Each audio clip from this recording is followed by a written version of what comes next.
And how is it going, everyone? Welcome to Horizon Chase Turbo, a game that I played last time on the 30th of December, which is quite an interesting date to play, because that was like one day before New Year. But yeah, that was basically 8 months ago. Well, actually 7.5, kinda. No, 8.5. Well, whatever. Point is, yesterday a new mode for this game released, because they actually keep releasing content for this game, surprisingly enough, and this new mode is called Adventures. Not Adventure, it's Adventures with an S. So this mode, well, actually it tells you right there, card challenges with fun rules and skins as rewards. That's what it is. You can race with every single car for 5 events each, and when you complete one of them you unlock a skin for that car. I don't know what the challenges are gonna be about, but you know, there's only one way to find out. There is also leaderboards in 1 minute and 25. Alright, so what is the challenge here? Well, so far doesn't seem like there is any special condition. I don't really have too many colors for this, but I do like the silver color here, so why not?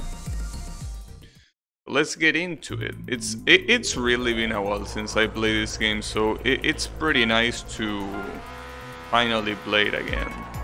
Oh, I forgot this game has a jump start just like in Mario Kart. I forgot how it was though. What was the condition for the jump start? Damn, I can't pass. Fuck, I forgot the condition for the jump start in this game. What was it again? Fuck, I legitimately don't remember. I think it was not having the accelerator all the way to the end. Like, basically you can see on the top right the accelerator there. So as long as it reaches 0 without every single bar in the accelerator, I think that's how you jump start. Or something like that, I honestly don't remember. It's been a while. Also, I think the ghost of... fuck. See ya, he says. What are you saying see ya to, you moron? You should crash. Are you talking to yourself? See ya? Oh wait, this is the last lap. I need to overtake. Boom. Hit shit. Also, whoops. Hey Blue, how is it going? I like that this guy is popping off every time he crashes. I don't think he's the smartest driver in the world. He's crashing and he's like, yeah, let's go, bro. Why are you like this? Are you a masochist? But it's okay. Did you dream of Miku last night? No, I didn't dream of Miku. It would have been nice, but I didn't. You know, you do what you can do. But yeah, in this case I really couldn't. But that's fine, maybe another day. Speaking of dreaming though, I am quite sleepy. So I guess playing a game like this is it's a very good idea for that. Because this game doesn't require too much energy. Actually, it doesn't require any energy at all. It's a game that is so chill that you can play while drunk and still win, probably. Don't know, I haven't tried, but... Can you use first person view in these cars? No. No, that's only on the Formula cars. That's okay. It's insane, dude, that, like, apparently it's the 7th anniversary of this game, and they keep releasing content for it. It's insane. I mean, sure, you could say that this content is just basically a rearrange of events and that's it. And yes, that is indeed what it is. But you know, That's still impressive for a game that is 7 years old and it's not like a gacha or an MMO that is expected to do that. Oh wait, that was the last lap? Fuck, I wasn't paying attention. Damn it. Fuck. I guess you do need to pay attention a little bit. Fuck. I wasn't paying attention, that was the last lap. Didn't realize. Alright, maybe I need to be a little bit awake for this.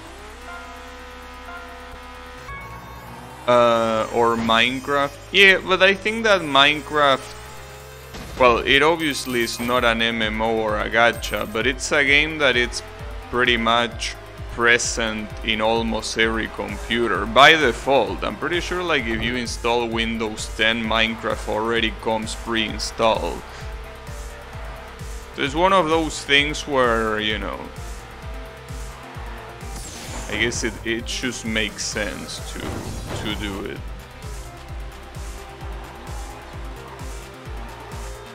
But yeah, I mean, another thing is that Minecraft is a game, well, that obviously started as an indie game, but now it's basically backed by one of the most powerful companies in the world, which is Microsoft.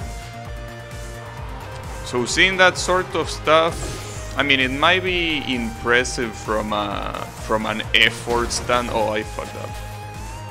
I still win though. From an effort standpoint, but I don't think it's that impressive when it comes to, you know, the fact that they do have the resources to do it. In this game, since it's completely indie, it's way more surprising that they keep releasing content for the game. Because I think that, I mean, if you look at it from like a business perspective, damn, that was a very nice overtake.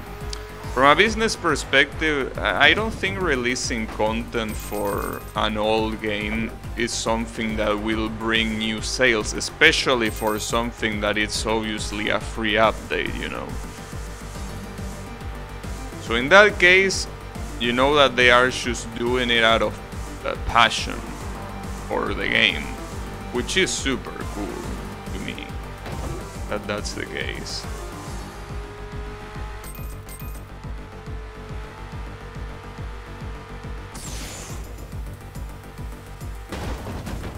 Damn it, almost overtook. Also, there's something that I've seen a lot of streamers, like apparently Twitch did an update with the tag system. So the problem with this tag system is that apparently it makes the language tags, like it kind of resets them. So I don't know if I have my English tag or if it disappears, so I'm gonna check it after this. So I'm not sure if I still do. Let me check. Because you know, Twitch does some weird shit a lot of times, and today, well, today, these days is not the exception.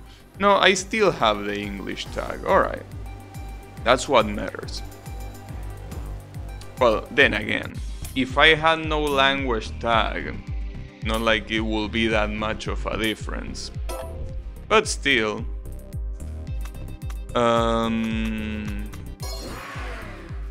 regardless. Oh shit, it's raining. Damn, I keep forgetting about the Sham start. God damn it. I think that's because the last racing game I played was Xenon Racer, and Xenon Racer didn't have a Sham start. Well, not if you were a regular player. If you were the CPU, you had a regular. You had a special Sham start because, you know, fuck the player basically. But that's okay. I'm gonna get used to it. Well, then again, it's not like you really need the Sham start to do anything, you know.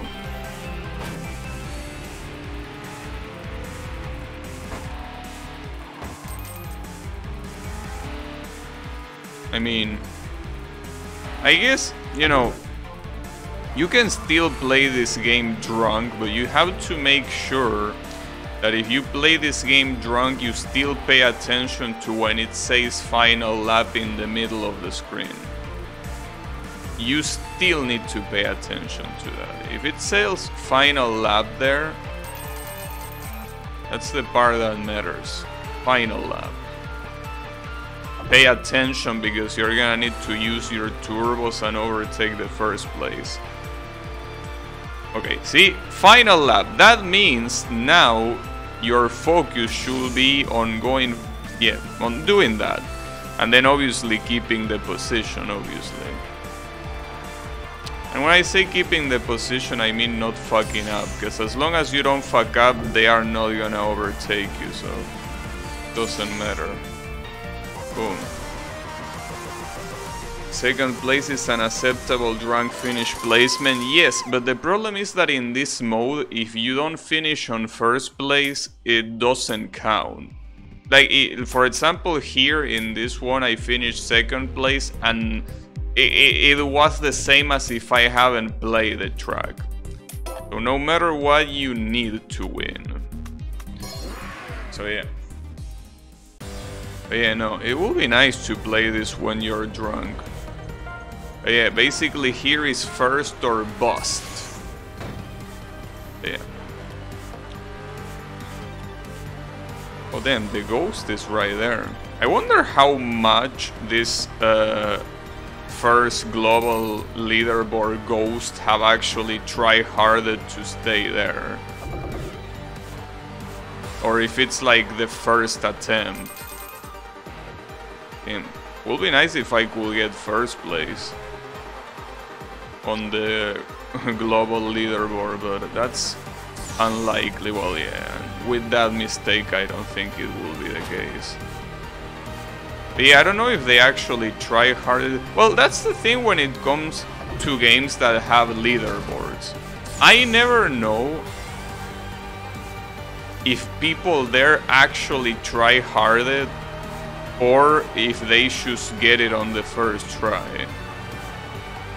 So a lot of people, when it comes to global leaderboards, even if it's in a very casual game, they still get very competitive about it, you know. So when that happens,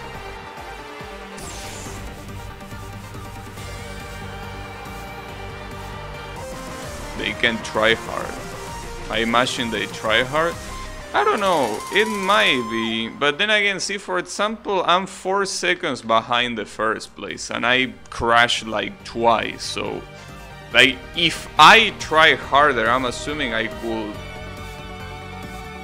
get a better time than that.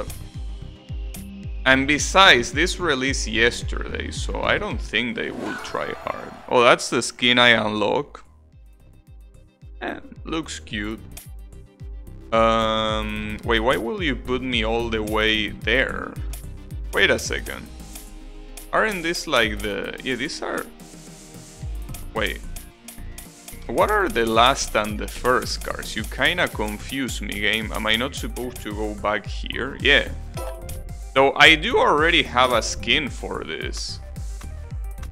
Well, have the gay skin. It's literally a skin that they put in a Pride event they did. Try hard next time.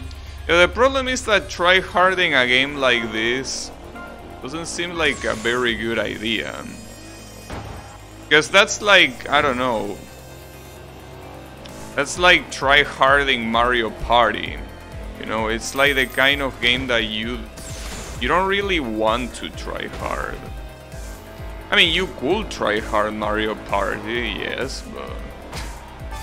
Well, the difference is that in Mario Party, it's not about you being good, it's about getting lucky, but still. It's fun if all your friends try hard with you.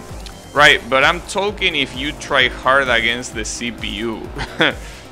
That's what I'm talking about. Anyways, how is it going, Draynor? I mean, if I need to draw a parallel to this game, and this game is basically, you know, versus CPU exclusively. Well, I think you can play local versus others, but in this case it will be for the online leaderboards, right? I wouldn't do it, really. Oh, I just realized I have infinite nitro, which I could use, all things considered, you know. Problem is that in a track like this, it's a recipe for disaster.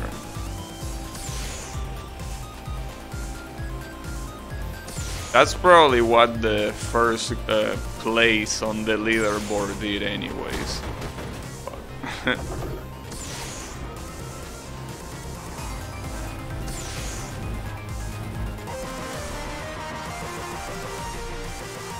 Hey Kyle, how is it going?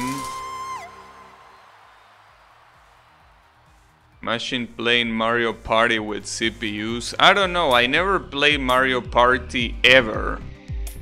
I only watch people play Mario Party, but I actually never played it myself. Well, I pretty much haven't played almost any Mario game except for Galaxy and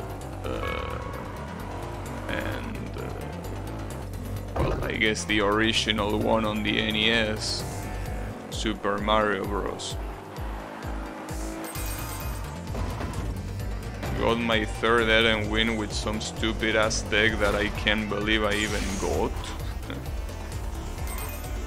Good shit, but you can't stop until you get to Hell Pass 14 or whatever was the last level. I remember playing one step from Eden and I beat it like 14 times because you needed to unlock every Hell Pass level individually with the previous Hell Pass level basically. And it was something.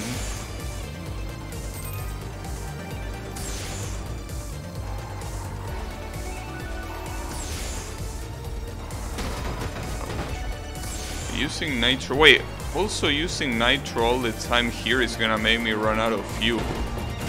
Didn't even think about that. Well, at least there is fuel there. Oh, and wait, that's where there was fuel, and I should skip it. Wait, fuel doesn't matter. I should remember, if you have nitro, fuel is worthless. Fuel is absolutely worthless if you have nitro. You can just keep nitroing and it doesn't matter. That was close. You should play Super Mario Bros. 2, the Japanese version. I'm assuming that at some point I'm gonna do a Mario marathon and play all the Mario games, probably. But I don't really plan on doing that anytime soon, but I don't know, maybe. Like, I will need to start with Super Mario, because I wouldn't start with Mario Bros. On arcade, like, the game doesn't seem very appealing to play. It will be Super Mario, well then it will be Mario 2, and then Mario 3 or whatever it comes afterwards. Eventually Super Mario 64, Mario Sunshine, etc, you know. Like, eventually I will play all of those. But it will have to be in due time. It will have to be in order. If it's not in order, it wouldn't count. But yeah, it is a plan that I have. There are a lot of Mario games that I should have played and I didn't. That can't be. That is not possible.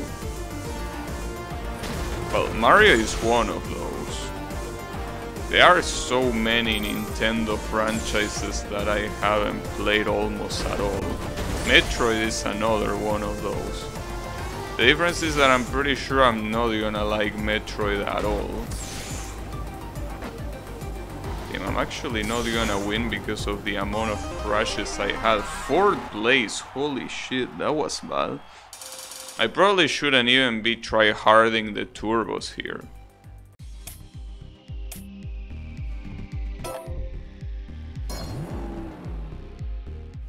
Using the shield Fatgar flow deck with shield spells and virus spells with water wheels. Yeah, I don't even remember how the combinations in that game work, to be honest. I don't remember that at all.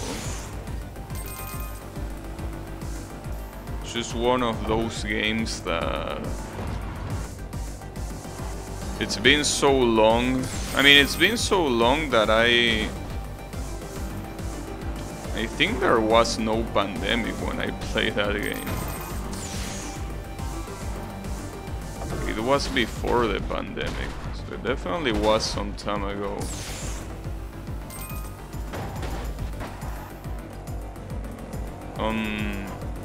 Interesting time ago. It was a cool one though.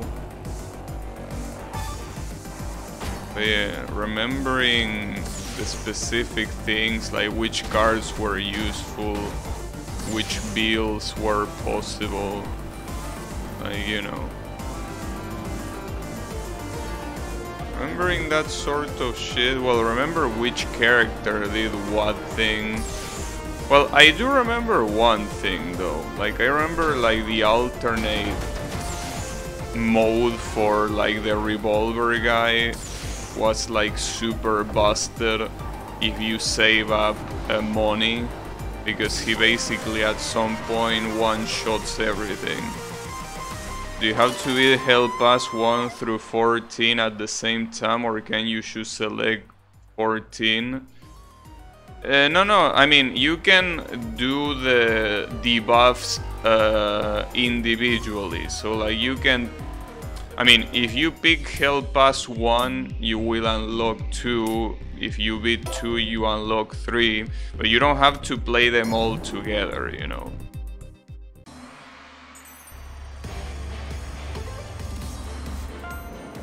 Neutral normal run. December 2020. Oh, so it actually was after the pandemic. That's weird. I thought it was before it. I guess, alright. Well, what was before I moved here. I guess that's what I confused myself with. Was before I moved where I'm currently living now.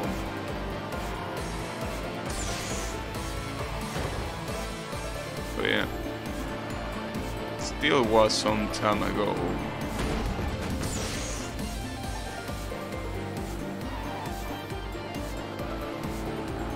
But yeah. I do remember playing that game for like 2 weeks just to unlock every Hell Pass. And eventually I did. But yeah, it basically...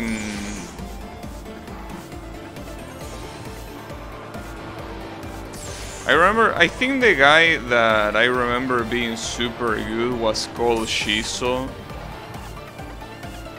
The guy with the revolver. You should, on his alternate mode, you should save up money and you fuck everyone in like one shot. That's absolutely great.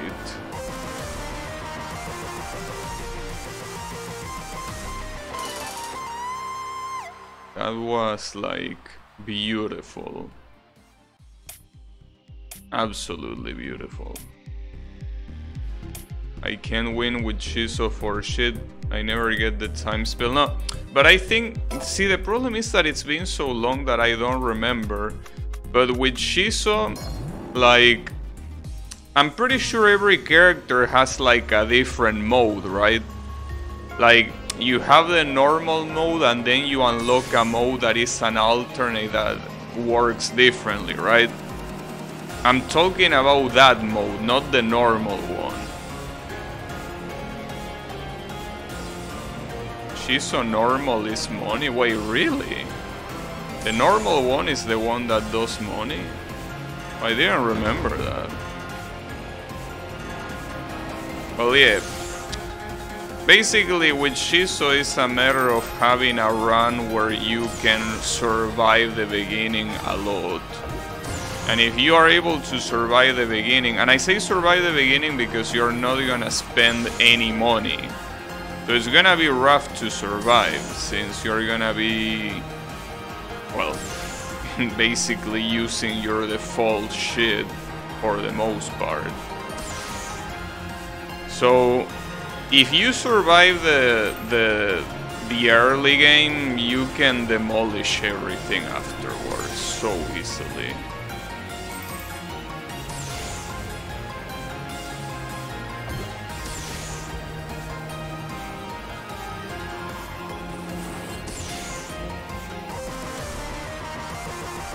Only 2 laps? Yeah, it's a weird track. The number of laps a lot of times doesn't make much sense in this game. It's something that seems completely random. Oh shit, that's a pretty cool skin. It even adds a rear wing. Alright. Yeah, that one was cool. Shame that you have to go all the way back just to select the next car. Or I mean the next car in the normal order. Bliss. The way this car is called.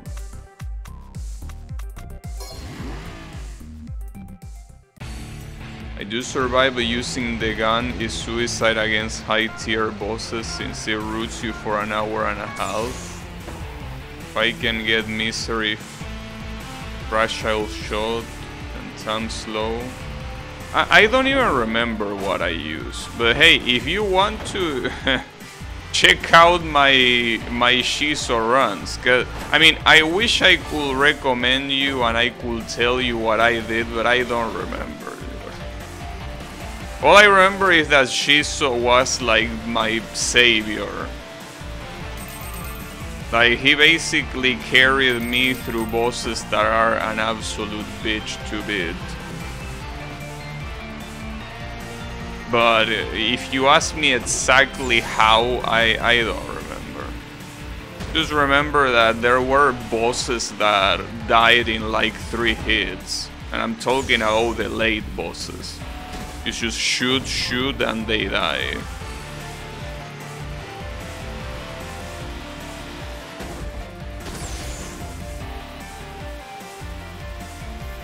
Unless they nerf him, I don't know. That's something that I don't know if they did any balance changes to the game. Because if they did, well.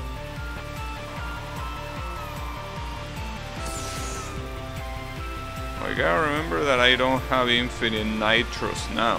Not for this car at least.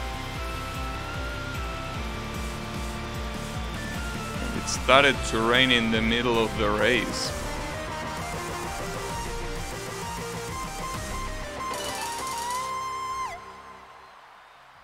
It might as well be a flow Shiso since it seems flow is insta-win for you. Or virus spell with frost upgrade. For me so far it's either the shopkeeper or Saffron. That's a weird name. What, Saffron? What's wrong with Saffron? You don't like Saffron? Or you mean Shiso? Shiso sounds like Schizo, which is it's the funny thing about the name. And considering the way he dresses, wouldn't be a stretch to think he is one. Yeah, I also do remember Saffron being very, very good. I basically, for every time that I didn't use Saffron, I mean that I didn't use Shiso, I used Saffron basically.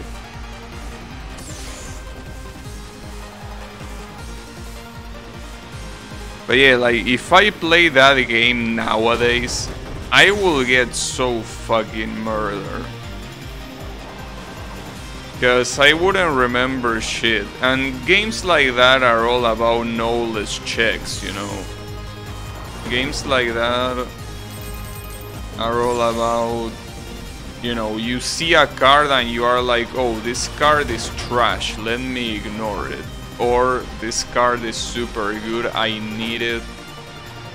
And when an enemy comes, you are like, alright, I should not rush to kill this enemy, I should take it slowly, you know, stuff like that. So I really don't remember. So I will get murdered if I play that game today. But I also think that I did everything I wanted to do, you know. I mean, I got every achievement on that game.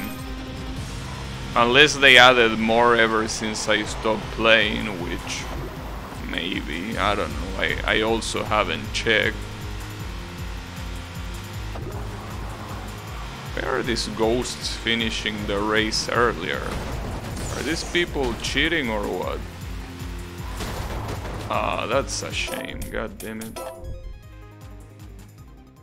Unlock Saffron alt, and if the time slow is infinite usage, she might be stupid overpowered.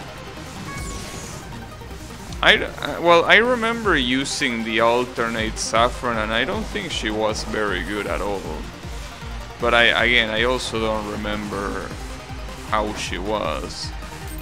I do remember the default one being incredibly good. But yeah, the alternate, I think that I never played any alternate. Or did I? I don't know. I honestly don't know. That's a game that I really will have to check the YouTube playlist that I have, like every video of that game there. Just to remember the basics of the game. And also what I did, obviously. I do remember there being some interesting achievements though. And I think that now that I remember, there were a lot of achievements that I was able to get only thanks to Shiso. Because he shoots and that's it, you know.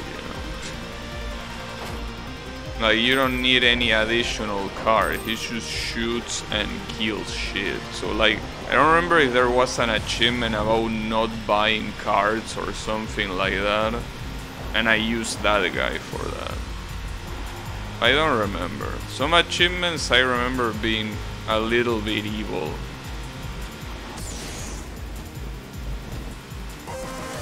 The biggest patch was around when you stopped playing. No, the biggest patch was exactly when I started playing. No, the patch, I remember playing the game a couple of weeks or a couple of days after it released. By pure coincidence. Well, I mean, it was on sale, and the reason why it was on sale is because of the big patch. So I guess not that much of a coincidence, but the point is that it definitely was because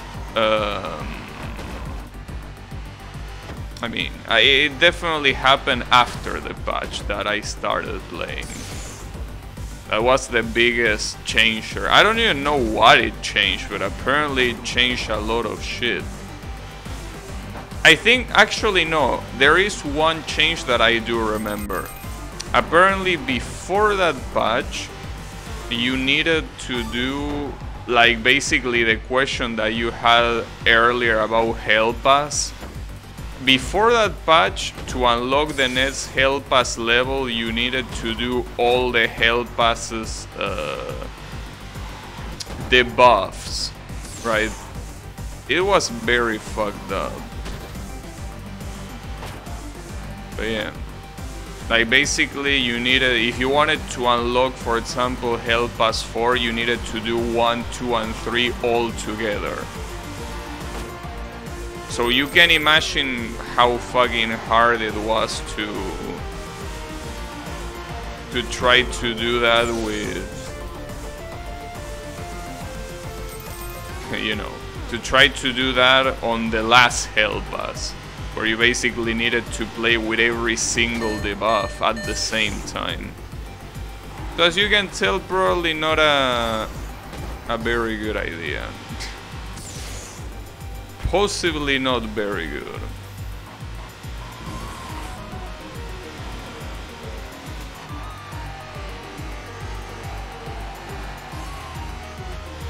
But yeah, they changed that. Ah, damn it. I lose.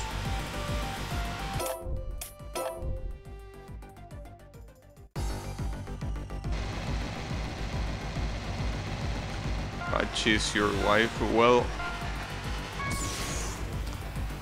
Kael also has the same one. So you will have to get in line.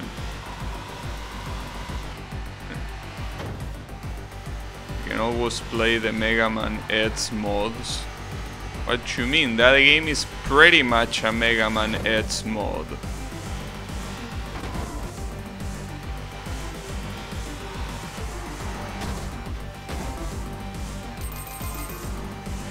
I believe they made Shanghai EXE into Mega Man series, I know. Well, the Mega Man EXE series are also gonna release in a collection by Capcom. Probably gonna be overpriced, but you know, if you don't want to emulate them, you will get all of them in a single package. So there is that, I guess. So this track fucking sucks balls. What the hell are these corners? These corners are so degenerate.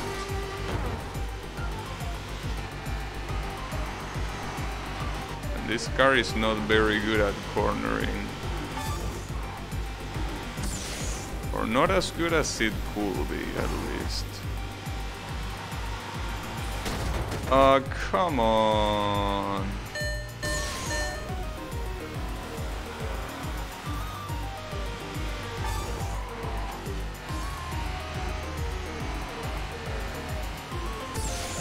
Got your ass. You can share? I don't think he's up to sharing. But you know, you maybe could ask.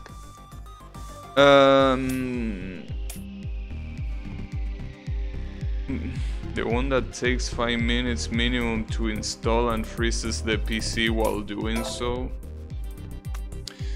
I mean, why would you install a Mega Man mod into that game when that game is pretty much like if it was a Mega Man mod? Wait, I feel like there are some people here that are either cheating or the game is bugged, because that ghost appeared on the opposite side of the track, and some ghosts also finish differently. Like they don't finish on the finish line, they finish somewhere else, but I think that might be a bug. Or I want to believe it's a bug. Like maybe the finish line is random. That would be interesting. At the finish, well, if the finish line was random, then I don't see the point in making a fucking ghost. Why would you put a ghost if the finish line is random? So I don't think that's the case. I also don't think they will be cheating. I mean, who the fuck will cheat in this game? And all these people are getting filtered by the school bus. That's pretty funny. Well, filtered. They are getting blocked more than filtered.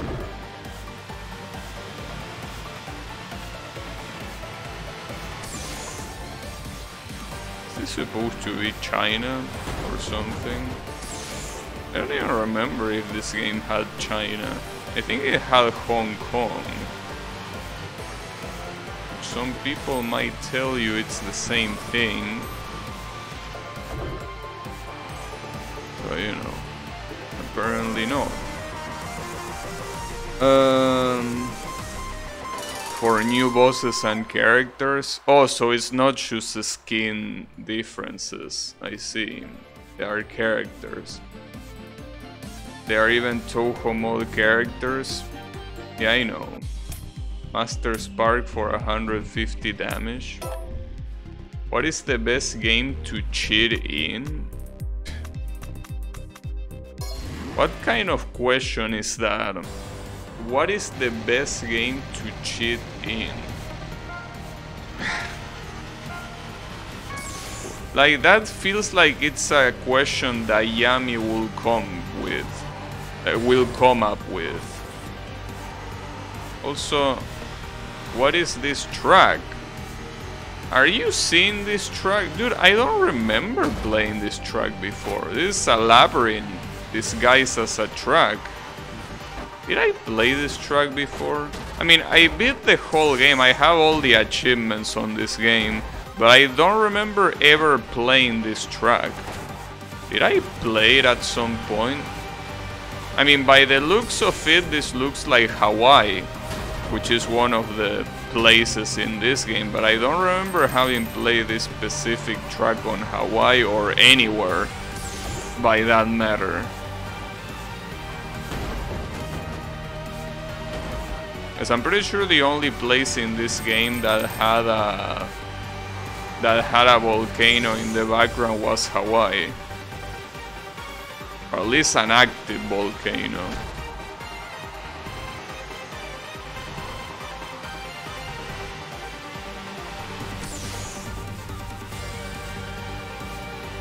Why is the first place a fucking ban?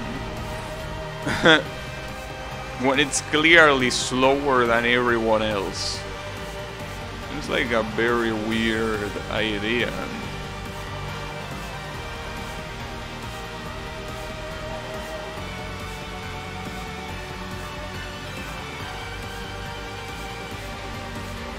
Oh, and the ghost finish here.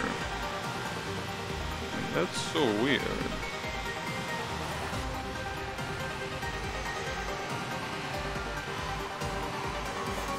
Well, to be fair, it's also been a while since I played this game. And when I say that, I mean it's been a while since I played the normal mode of this game, so maybe there was a track like this and I completely forgot. But it would be weird if I forgot about a track like this, because this seems quite unforgettable. The way this track looks. The Labyrinth of Touhou track. You say who will cheat in this game, so that means that there is a tier of best games to cheat and this game is at the bottom.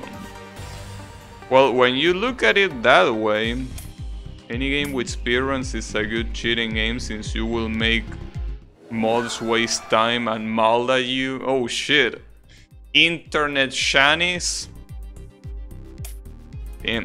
Anything to make the janitors mad, I know.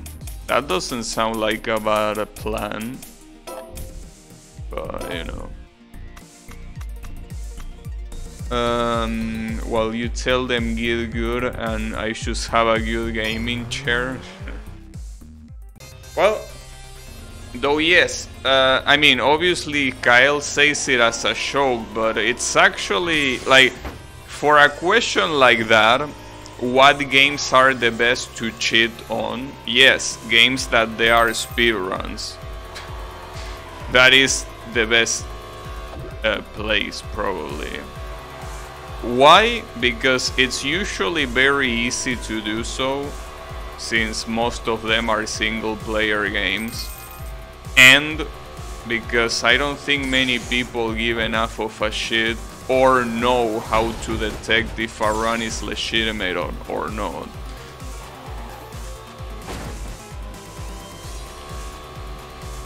So I guess that will be the answer. Because you can cheat in multiplayer games, I guess, but those are a lot harder, I will assume. I don't know. I know that with a conversation like this, you might think that I'm a professional cheater. No, I'm not. I never cheated, ever. Well, unless you count putting codes in games that were in like those web pages that told you cheat codes, like go to the main menu and press up, down, square, triangle, R1, right? Yeah, if you count that as a cheat, yes, I did cheat back then. But no, actually cheating as using tools external to the game, no. I do remember using tools to, like, there were some Pokemon games where there were event-only Pokemons, like for example Shaymin, the Otsis, you know, those kind of guys that were event-only.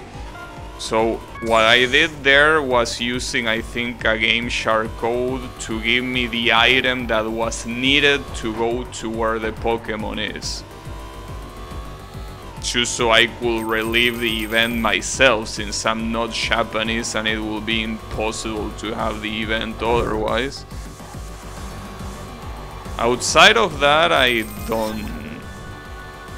never cheated. Have you seen the Badaboon Mario speedrun? I don't watch speedruns. I mean, I used to, but not anymore. Well, they are...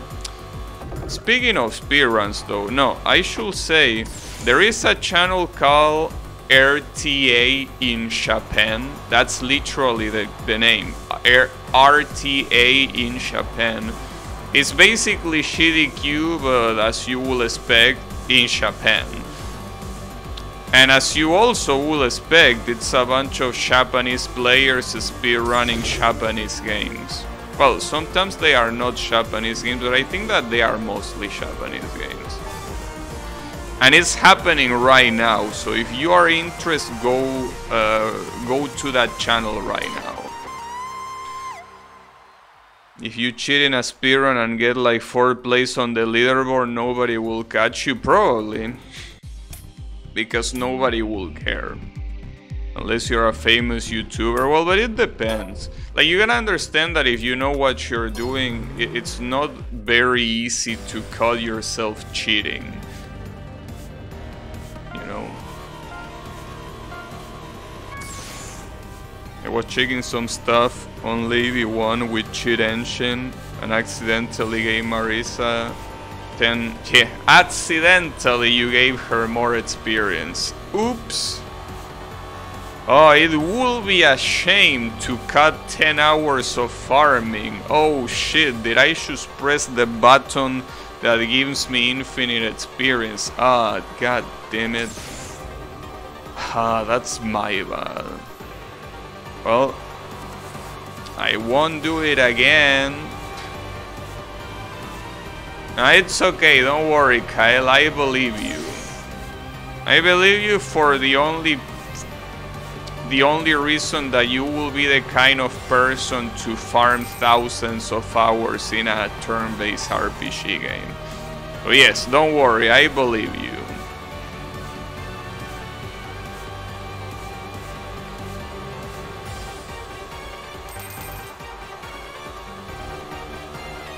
They live stream on Twitch? Yes, RTA in Japan, they live stream on Twitch. If you go to twitch.tv/RTA in Japan, I'm pretty sure it's there. You want to watch me? Thanks. But yeah, I can guarantee you with 100% certainty that their stream is more interesting. In fact, I think right now they are, well, actually, that's very coincidental. Right now they are speedrunning apparently Final Fantasy VII, the old one, not the remake. So actually watching a speedrun of that game is fucking trash, just like it's trash to watch a speedrun of any turn-based RPG games. Turn-based RPG games are so shitty to speedrun. I don't know why people even bother. Like, as I said before, the only one that I feel that it makes sense to speedrun is that Dragon Quest game where you can manipulate RNG with every input you have. So those are super interesting because of how hard it is to execute it. But the regular turn-based RPG games, like, they don't have anything other than... It's like they are a playthrough.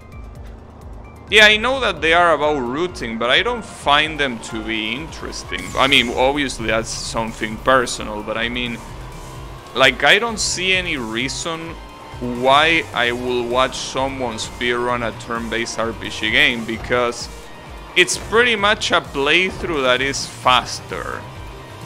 It's not like you're watching something that is super mind-blowing. You're just watching someone that has memorized the game. And I mean, memorizing the whole game is impressive in the sense that someone had the will and determination to do that. Sure, but it's not impressive to watch to me. You know? It's like I'm watching someone read a book. Yeah, that's pretty cool that you have the determination to read that 1000-page book. Yeah, that's very nice, very surprising, very admirable. It's not something that I feel like it's fun to watch, you know. Because it's like, I could do that myself if I wanted to. Just that I don't want to. Because why the fuck would I want to?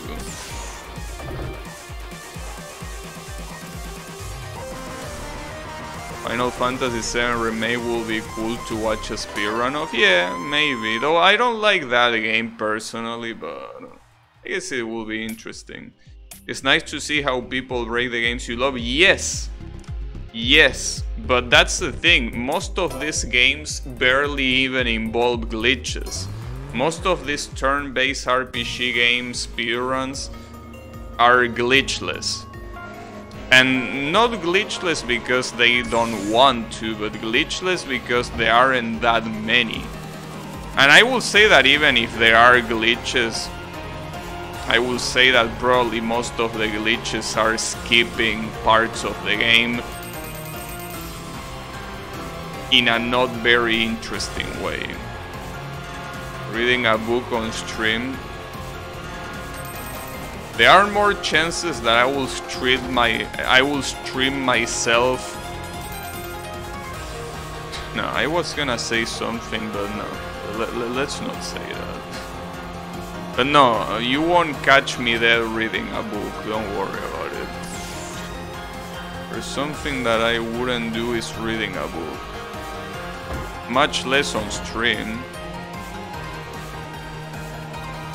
Love Final Fantasy VII Remake, but I don't play many games, so my bar is low. I mean, it's not like the remake is a bad game by itself. It's just that it's the kind of game that it has an identity crisis, right? I mean, it's a remake of a game that is a turn-based RPG game, but the game itself is not turn-based. However, the way you are intended to play, it's almost like the turn-based aspect is still there. But it's like it's a complete obstacle rather than something that adds to the game. So to me that game is just a Frankenstein that the only reason why it was successful is because it's Final Fantasy VII. You could release a walking simulator featuring Final Fantasy VII characters and it's gonna sell. You know, you can always watch the 100% beaten Baten Kaitos. I don't know what that is. 341 hours. Damn, nice speedrun. Final Fantasy VII has been prostituted so much that the story makes less sense every release. Well, there is also that the story is supposed to not even be the same story as the original game. It's supposed to be a rewrite of the story. Like, there are a lot of things of that game that don't make any sense. And again, it's not a bad game by itself, but it's just like, at that point you could play so many games that are way better. I mean, I know that every time that I think of a game that is way better and why are you not playing that, the first game that comes to my mind is Devil May Cry 3, you know. But in fact, I remember when I was on high school, I remember there were classmates that told me, hey, have you seen this game? That's a pretty cool looking game. And I'm like, why wouldn't you play this instead of Devil May Cry 3? And it's like I say that for every game they mention. So it ended up becoming like a joke that, you know, why will you play any game instead of Devil May Cry 3, right? But I think in this particular case it does make sense. If you want to play a hack and slash, you should play Devil May Cry 3. If you want to play something that tells the story of the characters you're seeing there, you should play the original Final Fantasy VII. If you want to play a good turn-based RPG game, well, you could play... Well, I guess you could also play the original Final Fantasy VII. I don't know, I haven't played it, but I can guarantee you that as a turn-based RPG game is better. That's for sure.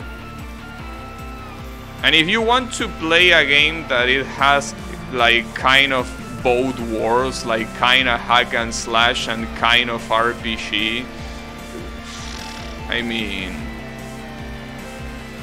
they are countless. Monster Hunter being one of them.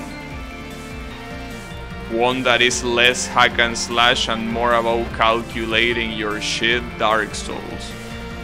Like, basically, what I'm trying to tell is that there are so many games that do what that game does, but better. And I mean that even if you care about the story. As I said, if you care about the story and you are like, yeah, that's pretty cool, but I really like these characters and I really care about the story and I really like the universe and I like the way that the gameplay elements merge with the universe, well, play the original. You know. Prequel FF7, Avalanche has a lot of members blowing shit up. PS1, FF7 Avalanche is just a black guy and 3 freaks making terrorist attacks.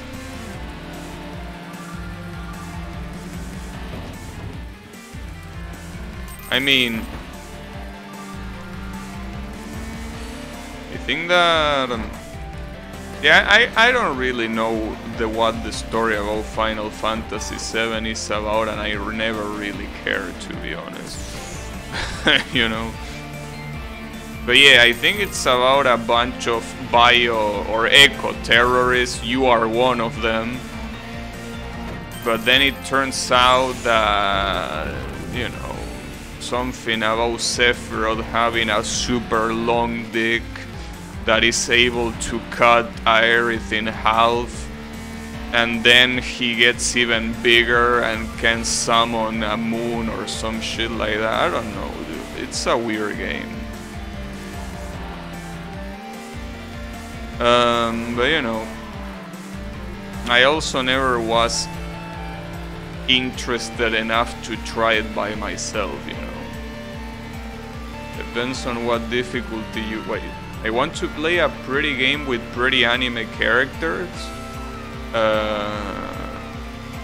Yeah.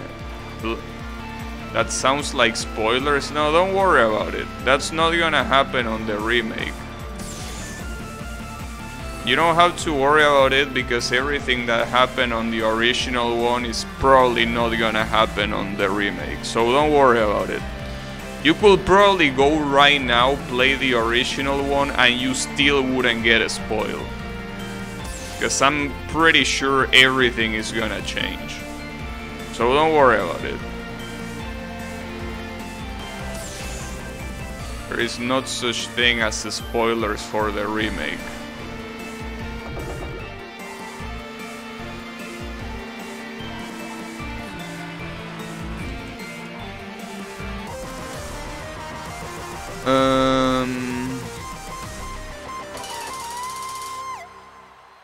So you want a pretty game with pretty anime characters? Well, play Neptunia. If that's the only thing you want, play Neptunia. The full name of the game is Hyperdimension Neptunia Rebirth 1. I say 1 because, well, you want to start from the first one. Haven't played part 2. Wait, what you mean you haven't played part 2? Nobody has played part 2. It's not even out yet, you stoner. What you mean you haven't played it? Nobody has.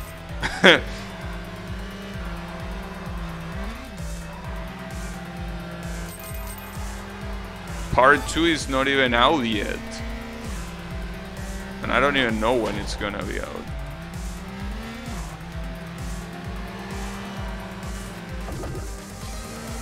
The Neptunia games blow. Yeah, they blow your dick. Well, at least if you can configure them well in Koikatsu. But as I said on the previous stream, you can just ask Yami for that. He's an expert. That is true. They do blow very well. They are experts on the topic. Anyways, you know. The girl with the PlayStation D-pads has hair clips. Yes, that's Noaru, right? Or is that her sister? Or are they both of them? Gameplay-wise, Nep games are shit. Right, but he didn't say anything about the gameplay. He wanted a game with pretty characters and, you know, like a pretty game with anime girls, right? I don't think those games are very serious. Of course they are not. They are parodies. They are parodies of video games, pretty much. So no, they are not serious. Bad gameplay, bad story, not cute characters. How can you say not cute characters? I mean, I do agree on the bad gameplay and bad story, but not cute characters? Come on. That can be.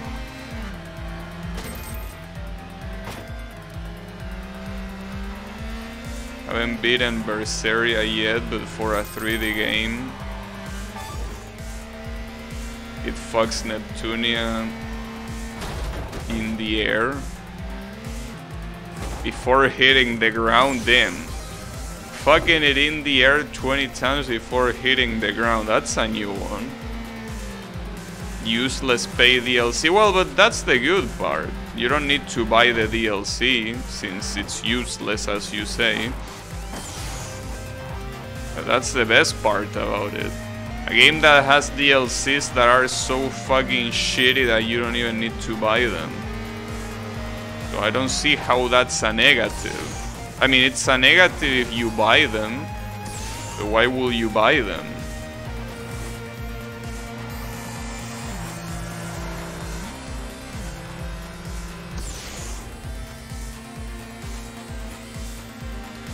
What's the DLC? The DLCs are characters and weapons, I think. The weapons most of the time just basically kill everything immediately, so it's like they just take away the fun from the game. And the characters, well, I mean, you know. Wait, the characters are DLC? I don't remember now. Some speedy grind shit, extra dungeons that are the same assets flipped from Oshi. Okay, so the characters are DLCs, but yeah, basically the DLCs are just things that, since it's a turn-based RPG game, they don't really change anything. They make the game easier, they don't add anything story-wise, well, story-wise or any-wise, you know. I mean, sure, you have some dungeons, as Kyle says, but those dungeons are like... I mean, it's more of the same shit, really.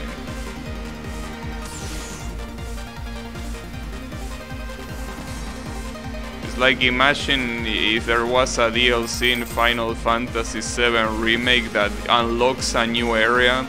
That new area is full of rats that are the exact same as the rats that are already in the game, but with a different color palette. And the boss is a reskin of, I don't know, well, whatever your least favorite boss of the game is. And there is no dialogue, you should kill that. Yeah, the rats.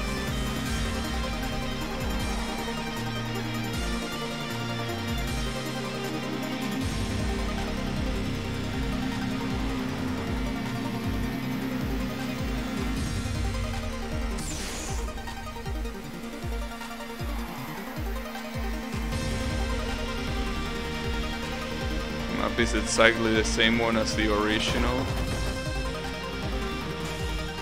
That's a sad hit. Oh wait, but there is still... I can still win. Well, not anymore now. Oops.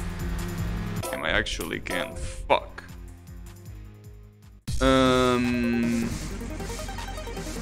I beat a tough boss and died to a rat before hitting an autosave. Damn. That's pretty nice.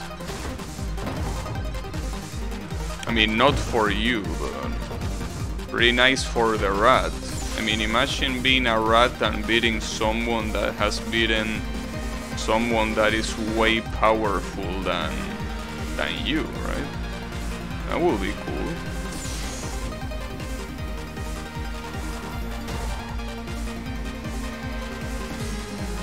But yeah. So, okay, you want something like Nier, and what else did you say? Because I couldn't read because the chat scrolled too fast. You say Nier, and what other game you wanted?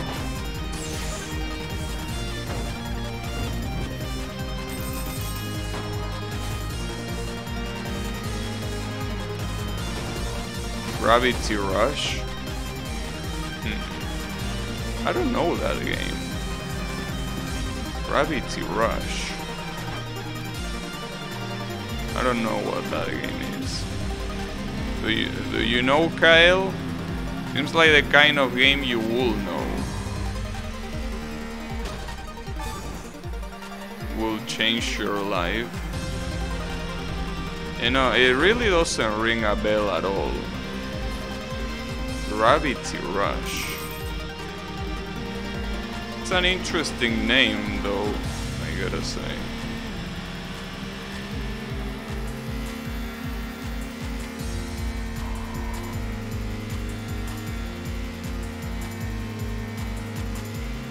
Wait, should I use the turbo now? No, I can use it here. Yeah, there you go.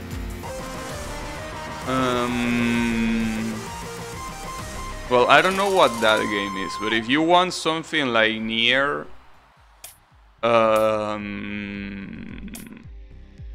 you also like Persona 5.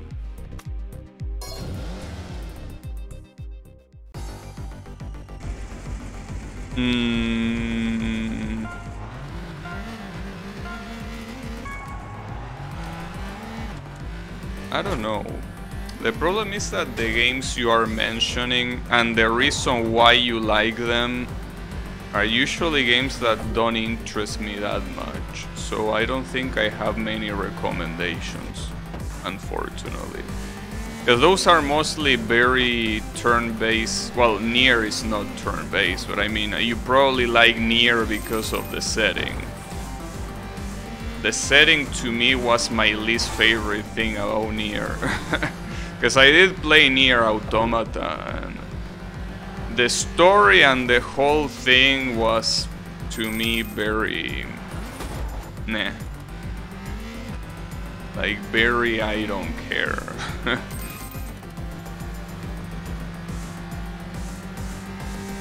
Drakengard? Yeah, I also haven't played that game. I do know it exists. I really don't know what to recommend you. So basically you want a game that is pretty looking with a good setting. And if possible, an RPG. That's what you want. The RPG part is the one that I wouldn't know. I really haven't played that many RPG games. Like the story and the robot waifu. Of course.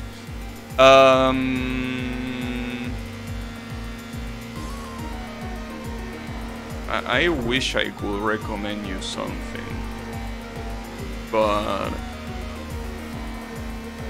I don't think I have much. Any pretty anime looking game with good story.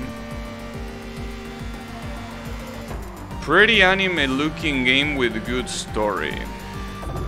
Well, the problem here is that the recommendations that I could give you will be purely based on what I've seen and not on personal experience. Like, for all I know, I could be recommending you a piece of shit and I wouldn't know. But what comes to my mind are the Tales games. Yeah, as Kyle says, Tales of whatever, right? There is basically a saga of games that is called Tales of and various words. Berseria, I think, is one of those, so there is a game called Tales of Berseria.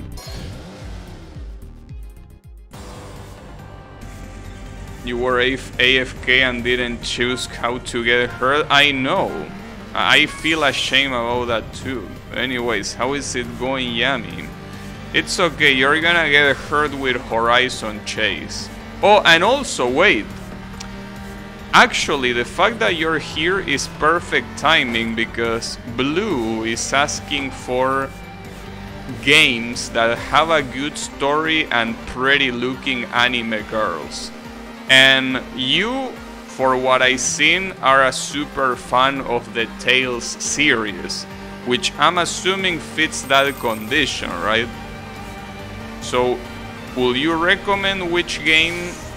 Because I know nothing about those series, so maybe you could recommend him a specific game.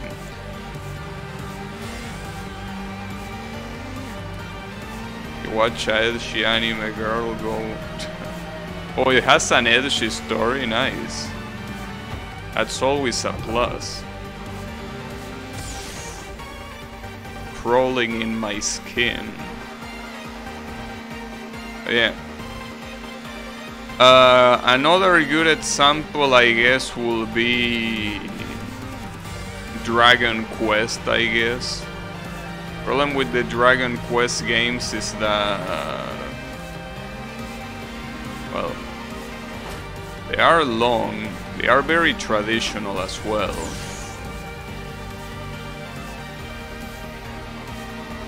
Do visual novels in... Oh, you're asking him. Because if you ask me that question, you obviously already know the answer to that question.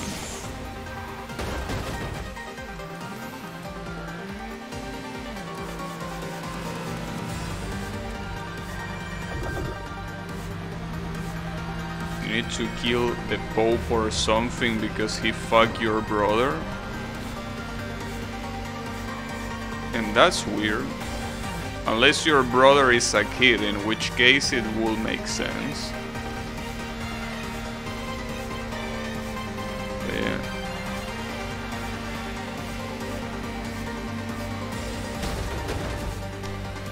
In these corners, holy shit. I only have one more nitro, so I gotta be careful. He was a kid? Oh shit, oh never mind, then the story actually makes sense. Damn. Alright.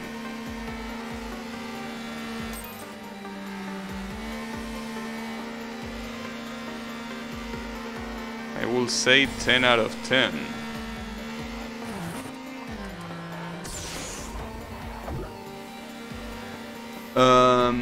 I like Xenoblade 2, but that's not PS4. The only VN I played is the DLC. Or visual novel. If you like the DLC, you might like You and Me and Her.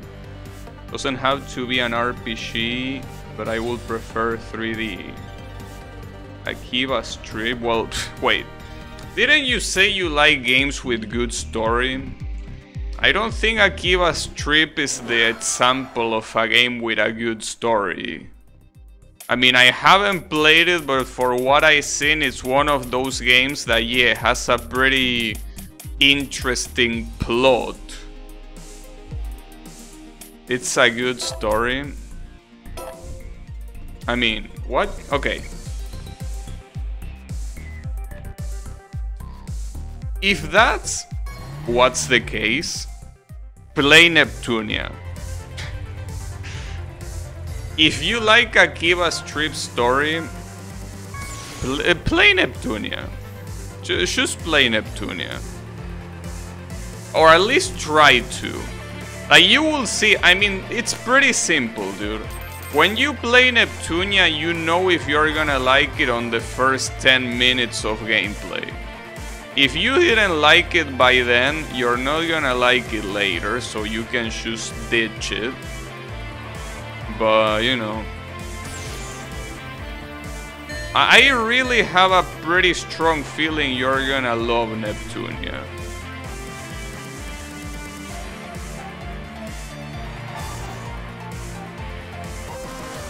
Wait, oh, well, that was only one lap.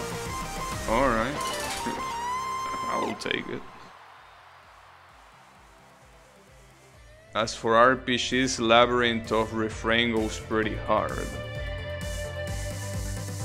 The cold, emotionless waifu. Okay. Well, in that case...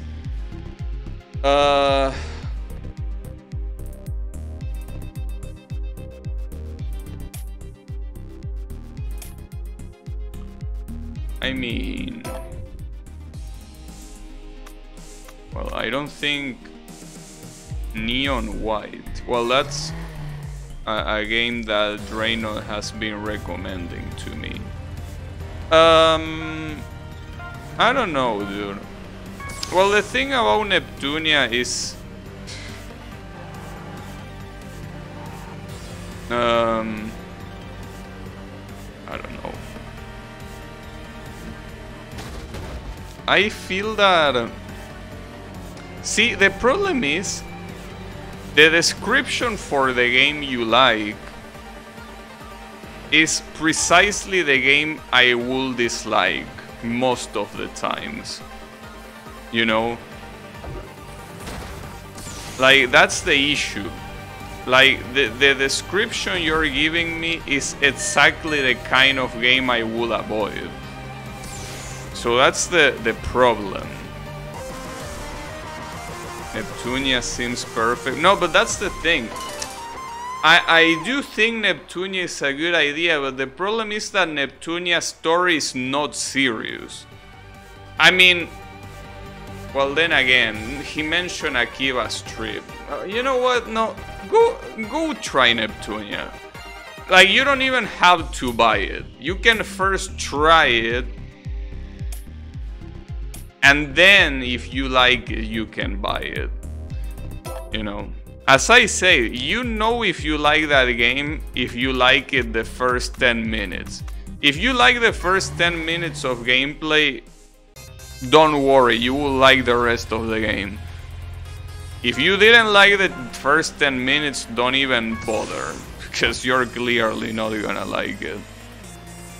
Well, maybe 10 minutes is too little. Actually, I will say you will have to reach the first boss fight. Yes, actually yes. That's exactly the place. Try to reach a boss fight called Black Heart. That's the name of the boss fight. Not gonna say anything else. Just try to reach Blackheart, beat that boss fight, and then if you didn't like the game, you can safely stop playing. If you did like the game, you should go all in.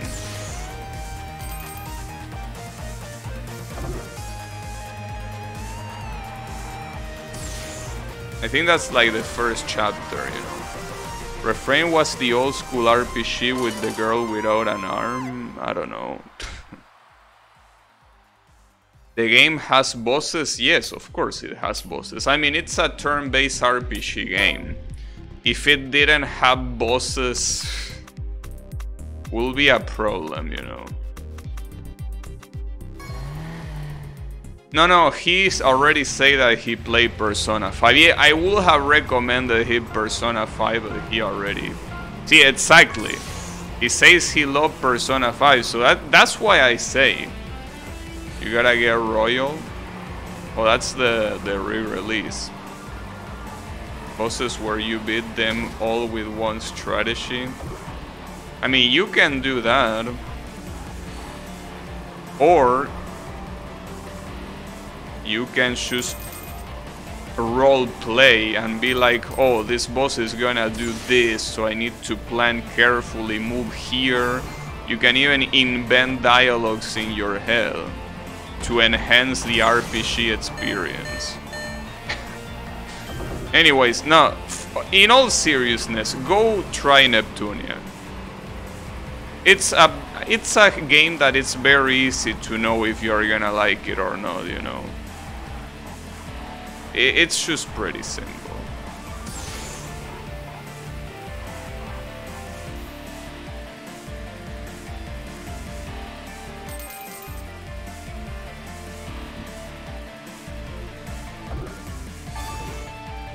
And also something to take into account with Neptunia is that it has a shit ton of games, you know.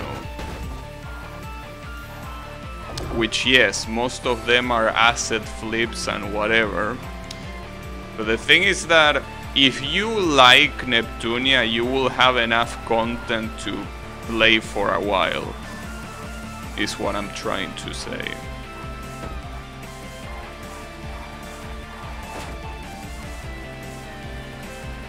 Also, something that Neptunia does very well is the soundtrack, especially the first game. The first Neptunia game probably has the best soundtrack of the whole series. The soundtrack of that game is fantastic. It's so well done. It's probably the only part of the game that is super well done. If you want gameplay, try Berseria or any other Tales of if you don't have self-respect. Nah, I'm telling you, dude, he's gonna like Neptunia. Soundtrack is repetitive? I don't know, dude. Well, I mean, yes, it's repetitive, but that's the case in almost every RPG game. I mean, eventually, when you play something like Final Fantasy VII, you will be hearing that battle song like 1,000 times, you know. If you like Xenoblade, you will probably like the Tales series, yeah. Scarlet Nexus? That game rings a bell, but I don't remember. Scarlet Nexus.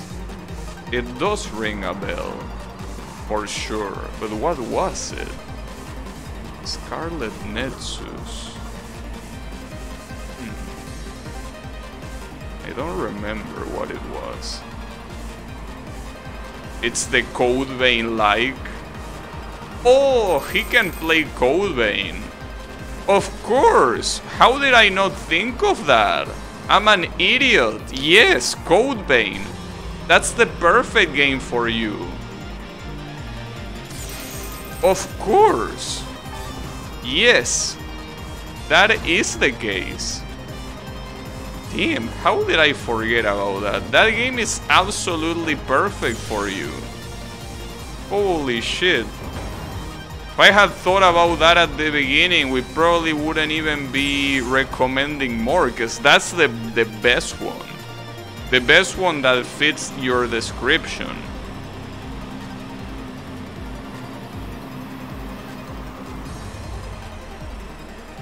The only difference is that you might need to get good.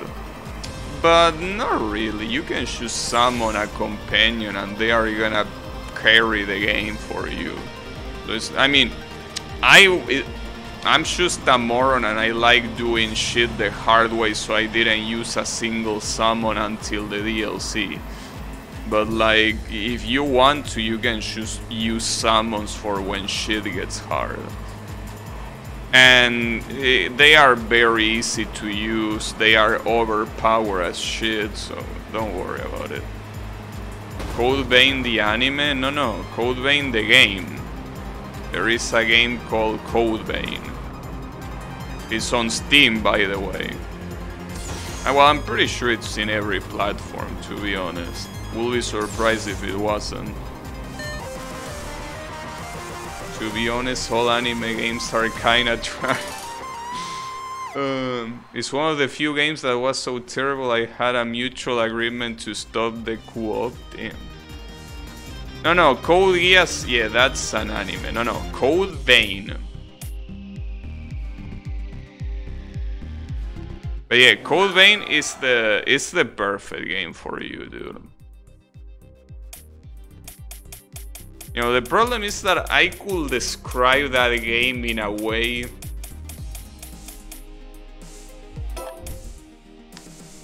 Okay, let's just say that by what you told me, like, I'm trying to not sound aggressive here, so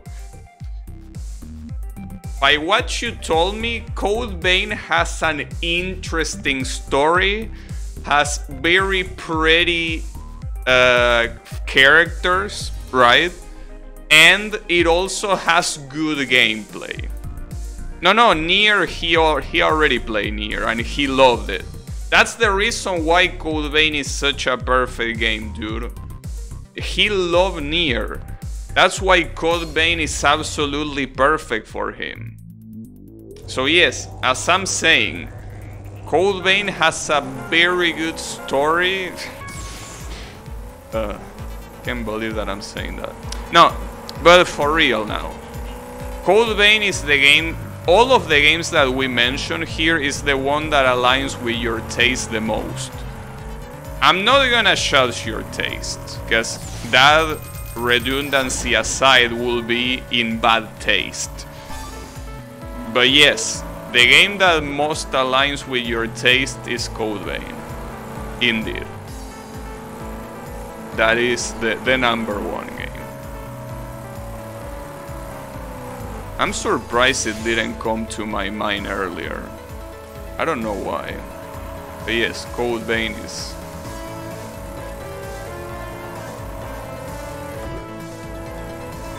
it is the game to play. Trust me. Like, forget about Neptunia, go for Code Vein. Just go for it.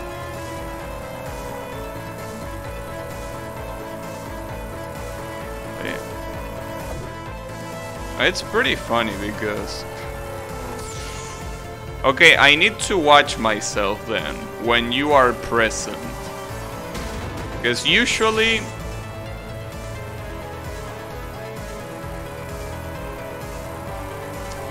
I talk a lot of shit about some of those games you listed. Especially games like Persona 5. But that's okay, I'm gonna try to reserve myself. The same way I reserve myself when Yami and Draenor are present and I try not to talk shit La Mulana. Right?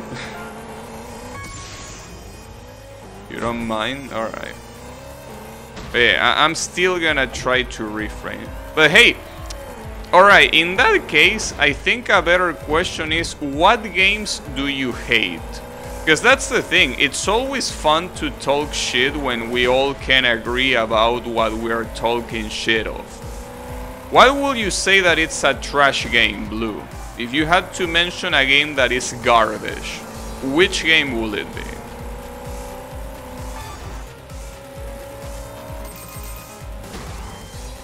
You enjoy Sonic 06? Well, I haven't played, so I wouldn't be able to judge you there. I haven't played Sonic 06. I want to play it, but you cannot even emulate it, so unfortunately I won't be playing it anytime soon.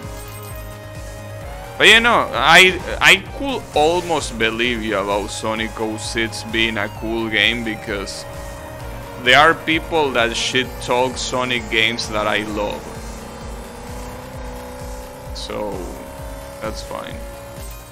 Madden? But I feel like talking shit about the sport games is too easy, you know? Like, I mean, it's the kind of thing, it's like talking shit about shit, you know?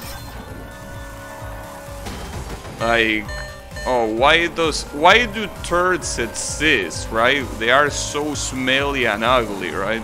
Like, it's that sort of shit. It's like we're stating the obvious. So I don't think that talking shit about sport games is something that is the best idea, because it's not very fun, you know. It's like you're beating a corpse, you know. It's like, don't worry, we all know they are trash. There is no need to reassure it. No. I mean something more. Well, keep going. Keep going. Let's see what other games you think are trash. Because maybe we're gonna find one in common and we can talk all the shit we want. And that will be beautiful. Everyone in the chat shit talking a game. It's a shame that a lot of people here don't play fighting games.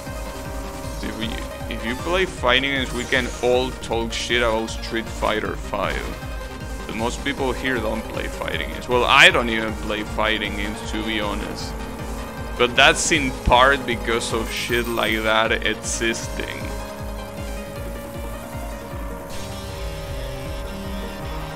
Nah, Fortnite I wouldn't call Fortnite a garbage game at all. I mean, I never played it.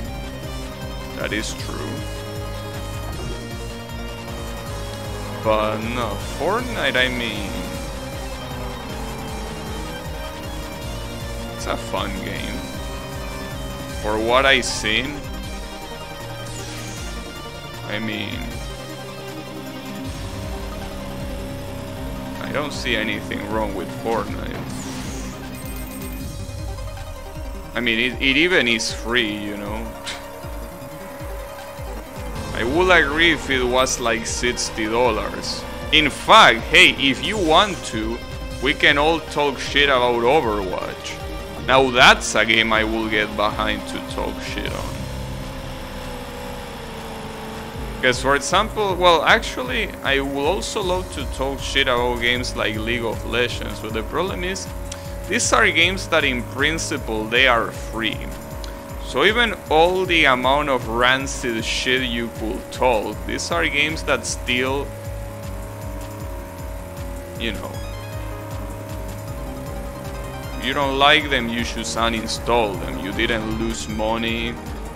I mean, you can feel disappointed for wasting time downloading them, I guess, but they are the kind of games that it's kind of like getting mad about going to like a carnival, getting a free meal or like a free whatever they are showing there, and be like, oh, this shit sucks. Well, you can say that it sucks, but I mean, you got it for free and you ask for it, because yeah, obviously, sure, someone can like slap you in the face and you also get that for free, but you didn't ask for a slap. But like if you download something like League of Legends, well, yeah, you asked for it, you know. So in that case, I don't think that, I mean, I could shit talk those games, but I think that's just in vain of being free to play. I don't know. You like Street Fighter 5?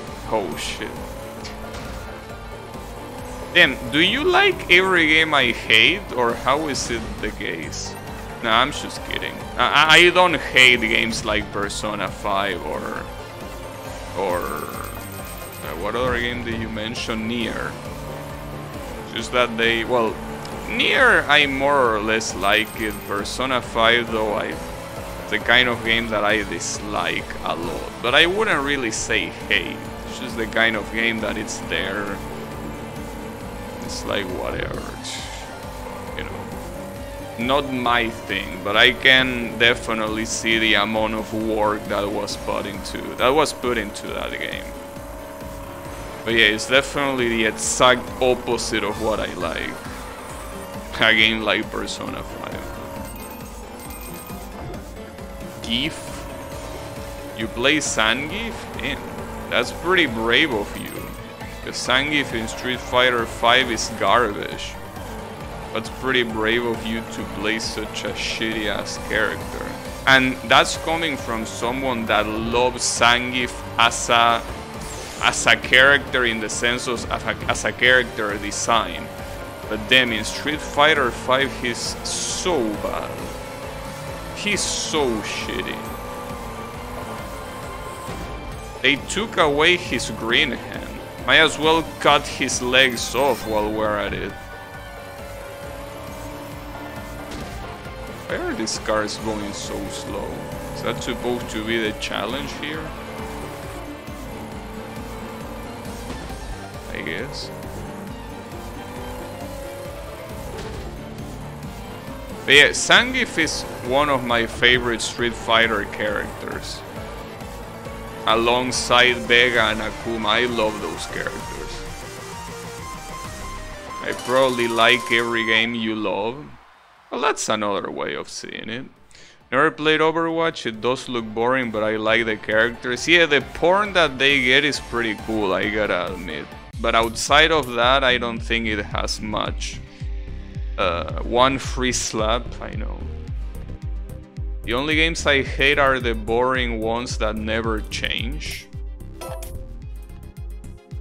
What you mean the boring ones that never change? A game once released never change. Oh, you mean games that keep getting released even though they are the same shit as the previous? Okay, yeah, I get what you mean. Yeah, never mind, I understand.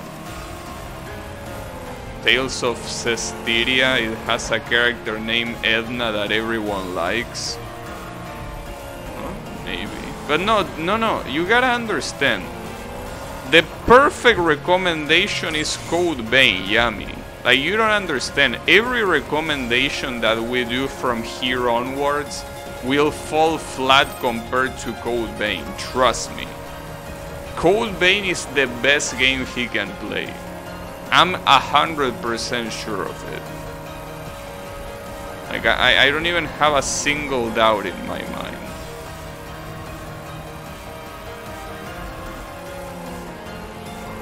I tried to try Persona 4 recently and I just can't. No, dude.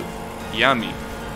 You should never play a Persona game knowing yourself. Persona games are the antithesis of what you would like. No, don't do that. That's a horrible idea. Like, don't even try to. No, not a good idea for you.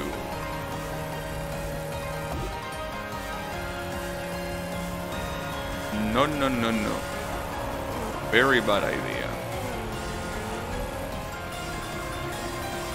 Luke spam fireball.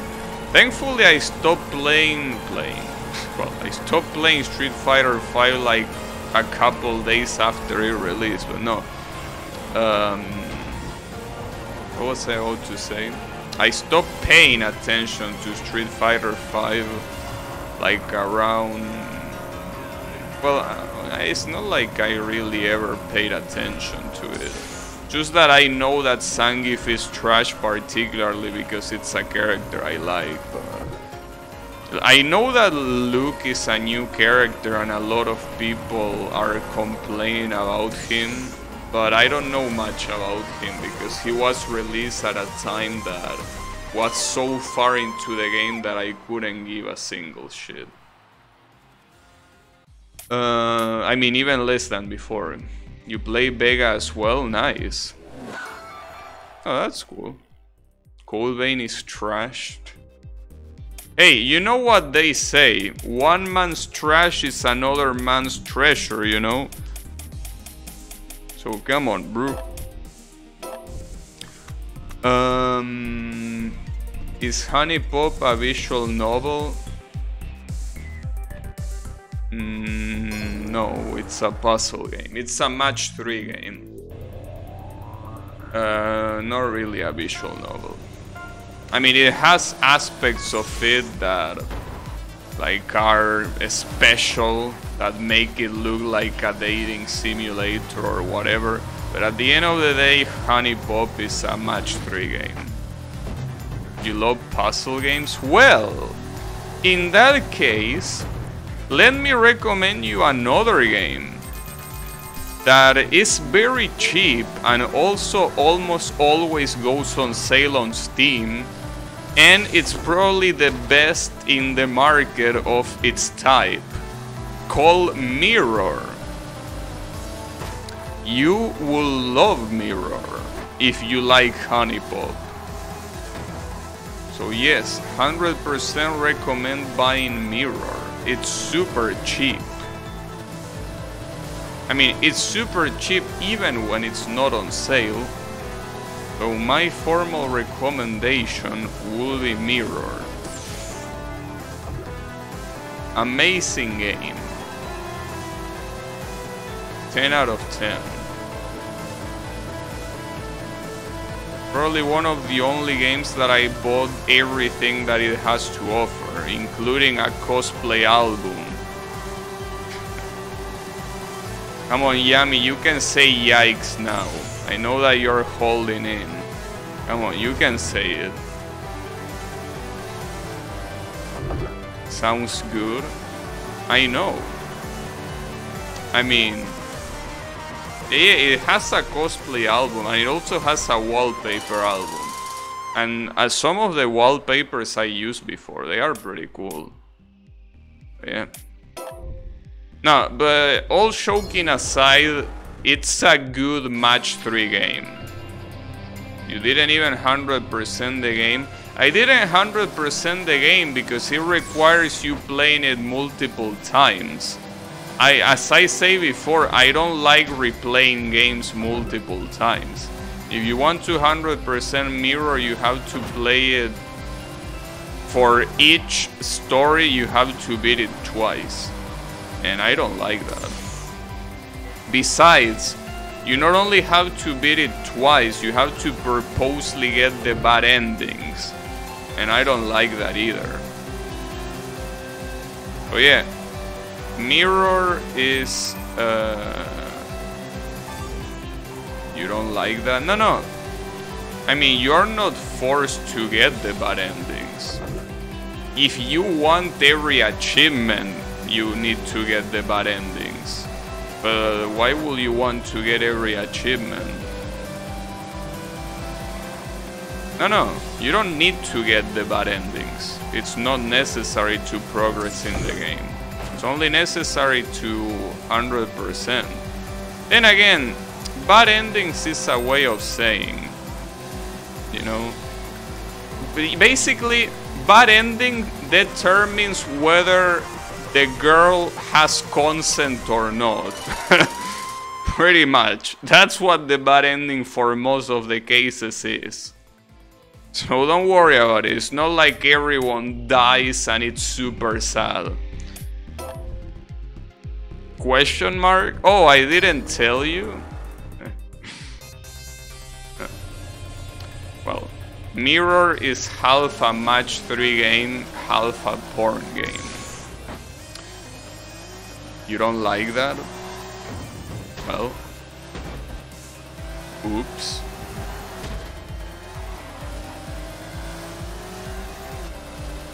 I mean, in that case, as I say before, you don't need to go for the bad endings. You can just go for the good ones. Yeah, exactly. You don't need to get the bad endings. I mean, I didn't get them. I only got one bad ending, and that's because Draenor told me to get it. You know? I think that was the case. Like, there was that DLC girl, I got the good ending, and he was like, did you see that? And I'm like, no, I didn't see that. No, maybe it wasn't you, I don't remember. Maybe it was myself. Maybe it was the voices inside my schizo hell. Maybe. I don't know. I don't know if it was you or not, but I do remember the green-haired girl that is a DLC. I remember that one because she has a costume that if you get the good ending, you never get to see. So I'm like, how the fuck do you see this? And you needed to get the bad ending. But again, you don't need to get the bad endings. That's the only exception. Every other one I got the good ending. I hope I don't get them by accident. I mean... Well, if you get that bad ending... the one without consent is your character. Funnily enough. Like, speaking about that particular girl, the one that doesn't consent is you, not the girl. So, you know. Yes. That's why it's such a special bad ending. Because most of the other bad endings are things that happen to the girl. In that case, it happens to you. Is this a Yandere game? No. Well, I mean, that specific ending, I guess. No, not even that. No, never mind. No, it's not. I got confused. No, it's not. I'm pretty sure there are no, I don't think there is a single one like that, I think. I'm not sure though. No, I don't think there is a single one like that. But then again, there is a lot of variety. So you can pick. But I mean, all degeneracy aside, because yes, it's a very degenerate game. But gameplay wise, it's a very good game. I mean, very good game for being a fucking match 3 game, you know. That's pretty much it. So don't worry about it. I mean, there's something for everyone. Like, you have girls for every taste, you know.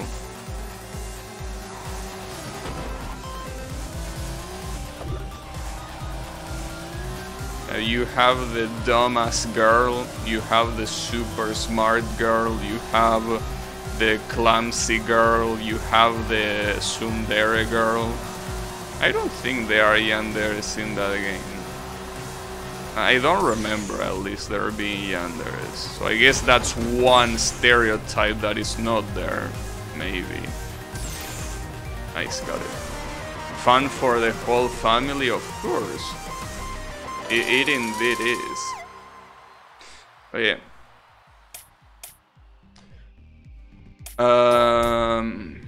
But yeah, even if you forget about the story, quote-unquote story, even if you forget about that, the game itself is pretty cool. And also cheap, that's the most important part. It's so fucking cheap that it's probably more expensive to just buy a bubble gum. You consider skipping the game medium and just looking for what you actually want? Well, that's something that I didn't say, but yeah, that is a good idea. Because if that's the case, Yami actually, I said it yesterday, I say it today, and I'm gonna say it again. Yami is an expert in Koikatsu. So if you have any doubts, just ask him and he will tell you. And in that game, you can have all the quote-unquote waifus you want. So don't worry about it. You know. And it's also free if you know what you're doing.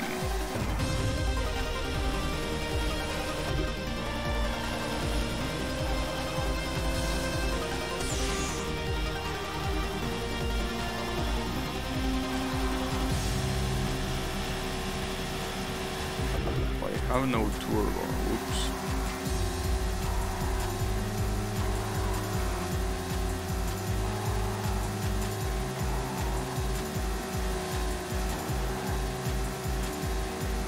Do I need it? Probably. Oh, there you go.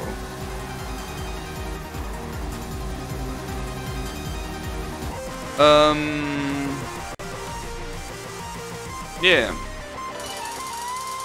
I guess that's another good recommendation. You will never pirate. Well, if you don't like to pirate, there is a version of Koikatsu on Steam called Koikatsu Party. You can just go for that one.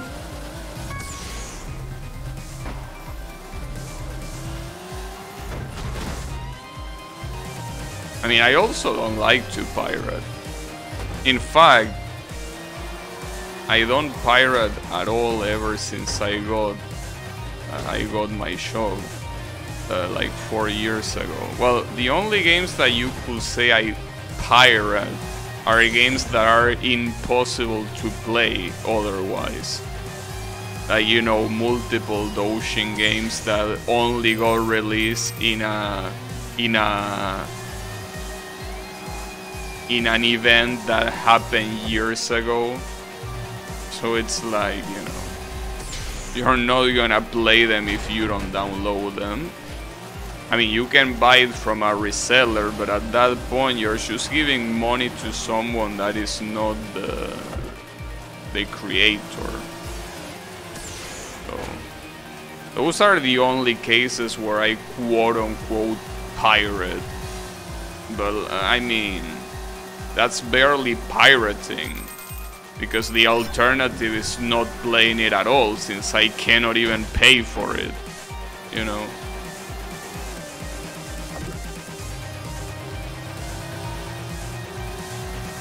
Hey, Hypeimi, how is it going?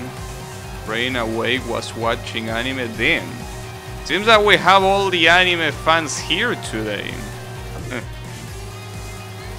The kind of chat Yami will love. Yami is also a very big anime fan, so he will be able to give you very good recommendations on that medium as well.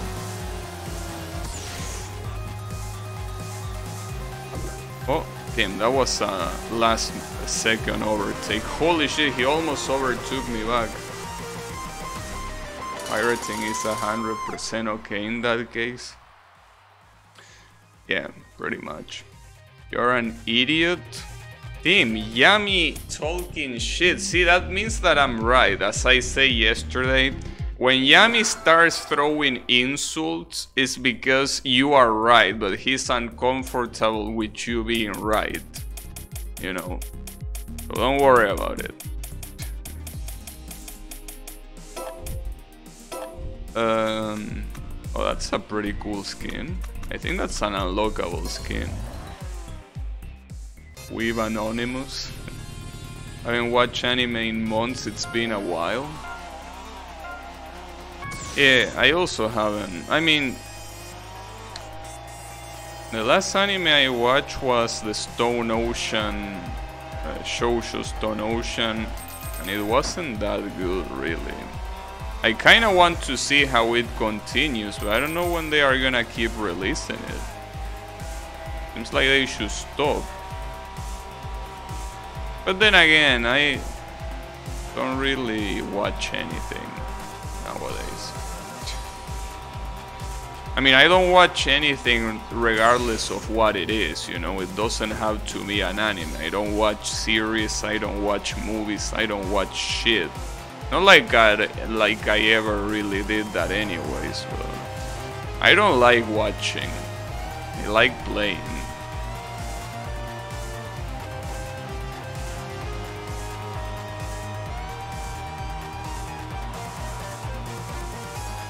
I got done with Ys 1 and 2 game-wise. I saw that game Ys a long time ago. It looked interesting, but at the same time it's the kind of game that I probably will get bored of. It's probably not my type of game.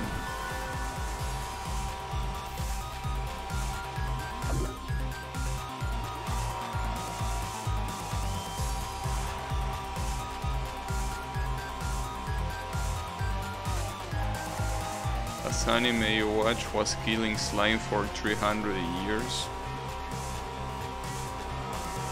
Yeah, I don't know what that is. I'm assuming it's an isekai by judging by the name. Probably.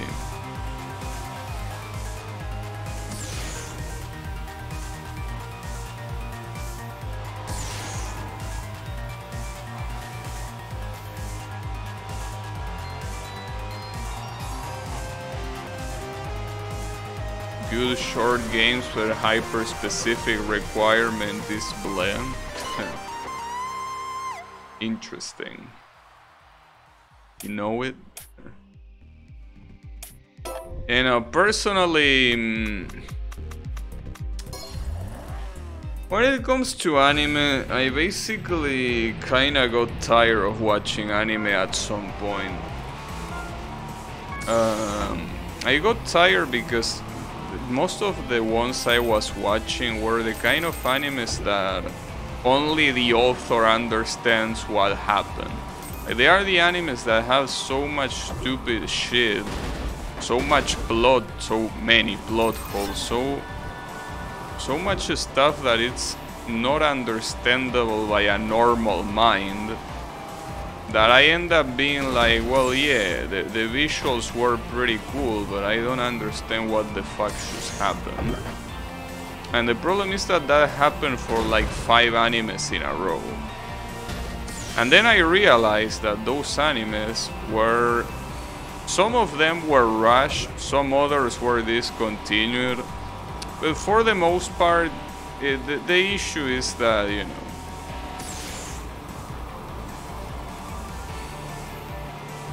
the quality is all over the place.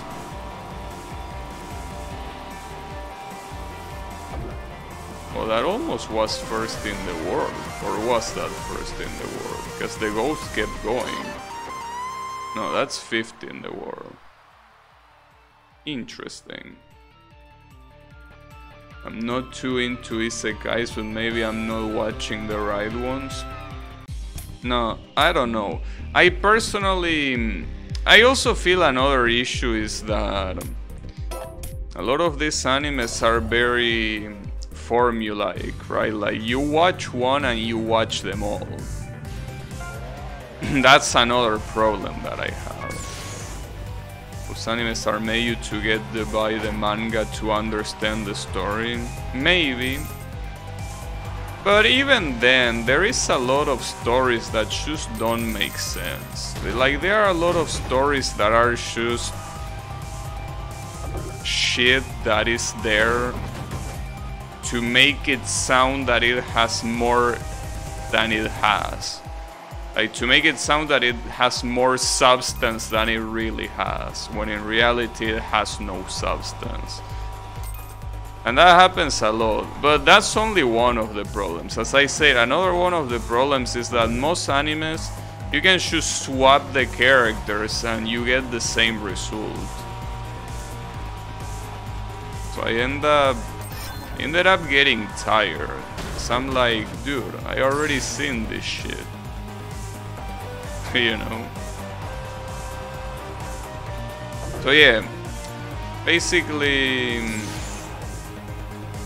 Oh, come on. That paired with the fact that I prefer doing something more active than watching is also like another thing that I don't like, you know.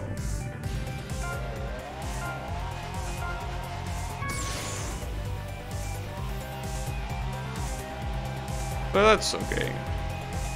I'm not the target audience anyway, so who cares?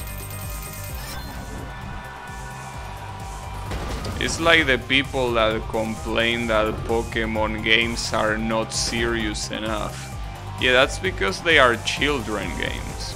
And that's okay. But you gotta understand that you're not the target audience. You know. So me, for example, complaining that, I don't know, an isekai is pretty much the same shit as another one I watch that has all the tropes overused to oblivion, that the story is garbage, whatever. Yeah, if I'm complaining about that, I'm not the target audience. Because if you want those things, you shouldn't be watching that of all things. That's the thing. It's all about knowing, or kind of like playing, I don't know, like playing I Wanna Be the Guy and complaining about the lack of story. I mean, you are playing a game that is not made for you. So I think that when it comes to anime as media in general, I think that I'm just not the target audience anymore. And that's fine. I don't need to be.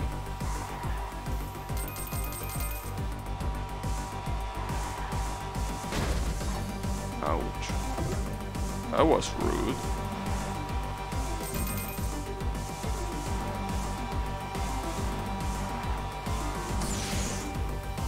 I have a lot of nitro, I can use it. This guy also has nitro.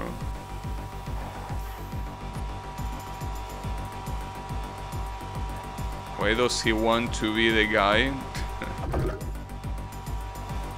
Because, well, actually that's something that I can answer. The character is called the Kid, the character that you manipulate. It's basically the classic story of a kid wanting to become tough, wanting to become respected. So obviously the game is called I Wanna Be the Guy. Well, the guy is literally the name of the enemy you fight at the end. But it's the classic, you know, you wanna be tough, then do all this shit that is hard as balls. If you think you are so tough. That's pretty much the story of I Wanna Be the Guy. If you want to give it a story. But yeah. I guess.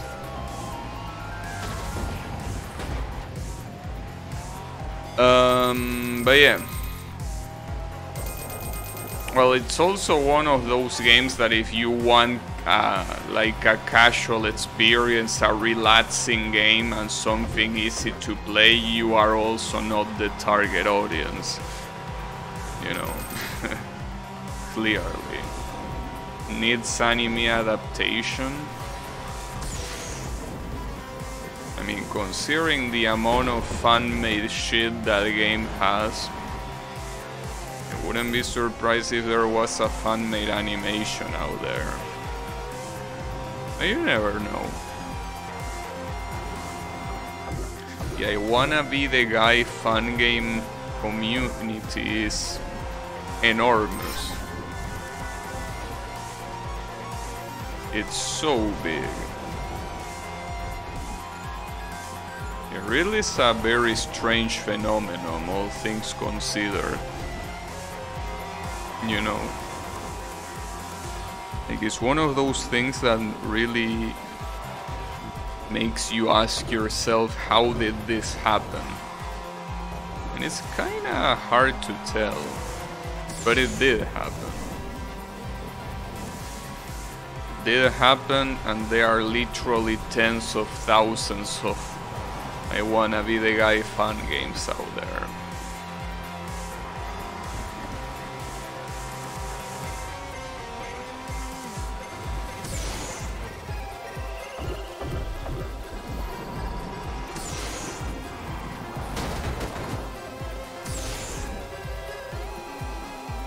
There is one fan game that has one of the best stories I ever experienced in any game. I mean, you play games like Code Vein. What did you expect?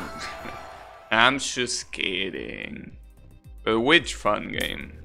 I think you probably already told me that and I forgot. No, actually, I'm pretty sure you told me that multiple times.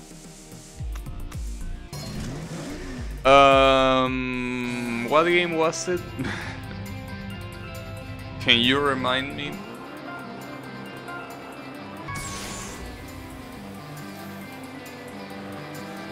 No, I'm very bad at remembering things. I'm not very good in that department. I just forget things very casually. It's just the way it is.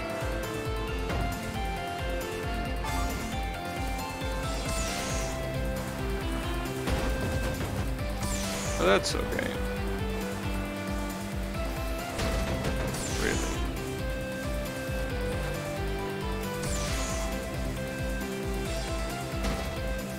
I very much doubt it. I don't know, I think you told me. Well, if you didn't tell me, then please tell me which one it is. Trash game I call I Wanna Be The Lovely. And why is it trash? Remember the important things in life? Yeah, that is true. That is something that I do agree with. Like, if there's something I don't remember, it's because it's most likely not very important. But, you know, there are some things that might be mildly important that I don't remember. But yeah, why is it a trash game? Is it because it's too easy or what?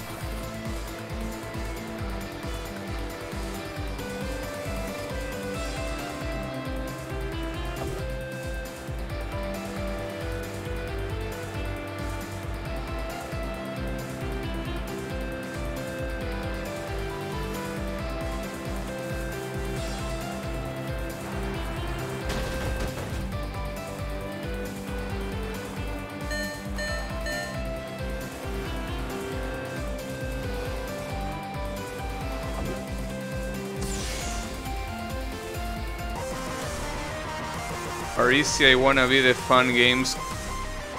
No, they are not considered trash. But I mean, I don't know why would it call it trash otherwise. No. I Wanna Be The Guy fan games are considered trash when they have no effort put into them. Basically. Well, no effort, and they also when they are buggy and shit. No, they are easy I Wanna Be The Guy fan games. And they are not bad. In fact, a lot of them have very high production value, you know. So no, that's not the case at all.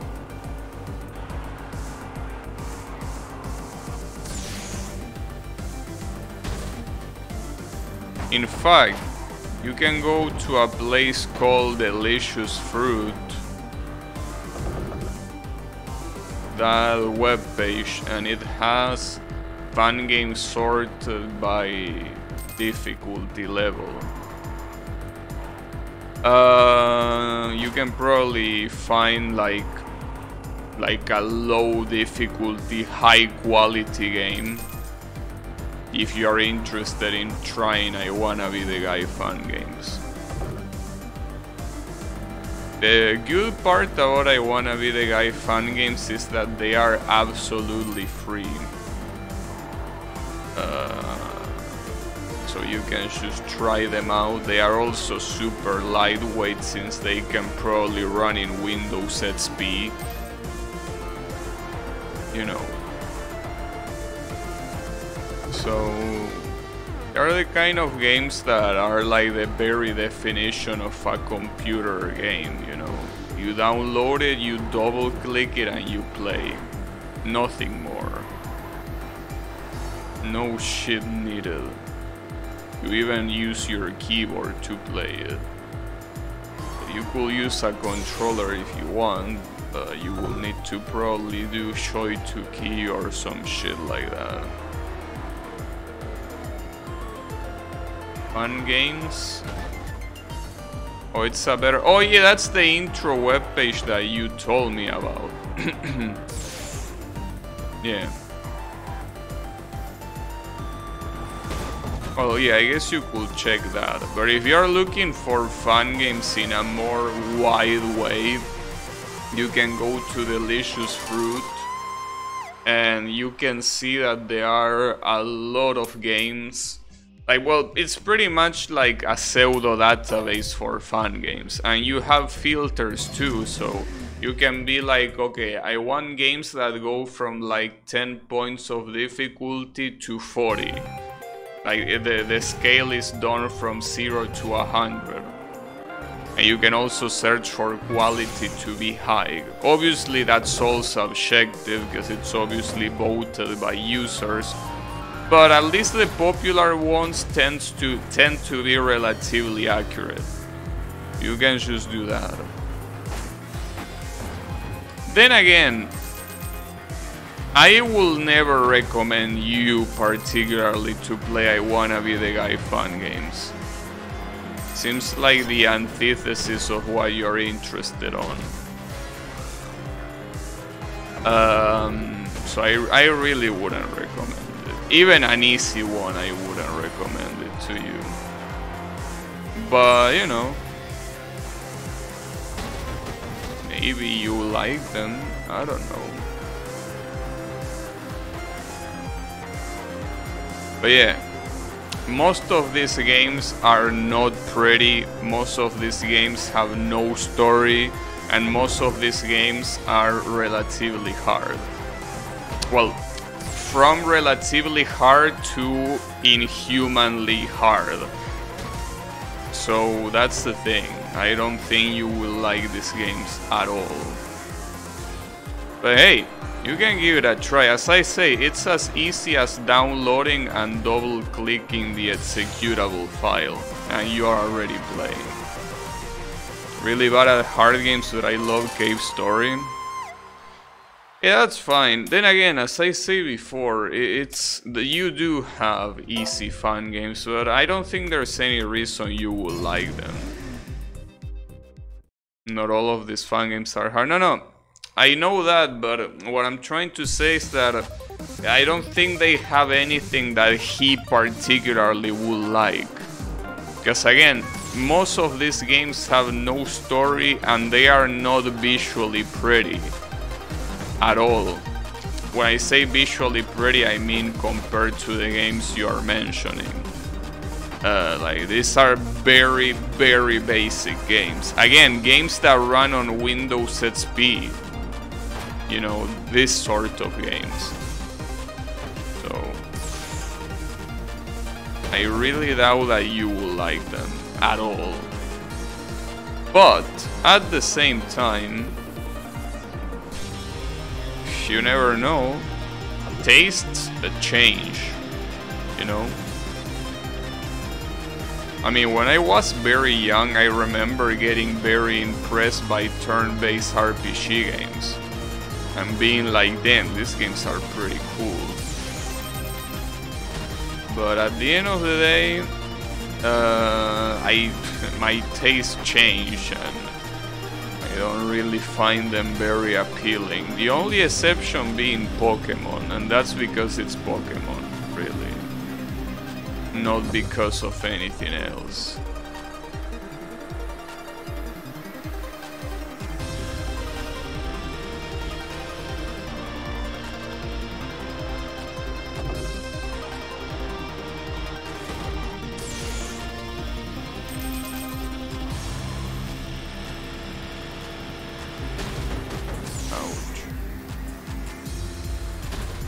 Can you stop crashing? I mean, the second place is kinda close, you know. There you go. And look now, yikes. Have you ever done Nuzlocke? No. I don't like that sort of stuff. To me, Pokemon games are supposed to be a casual experience. Things like Nuzlocke completely ruin the experience to me. I mean, it's kinda like trying to play... I don't know what example I could give you.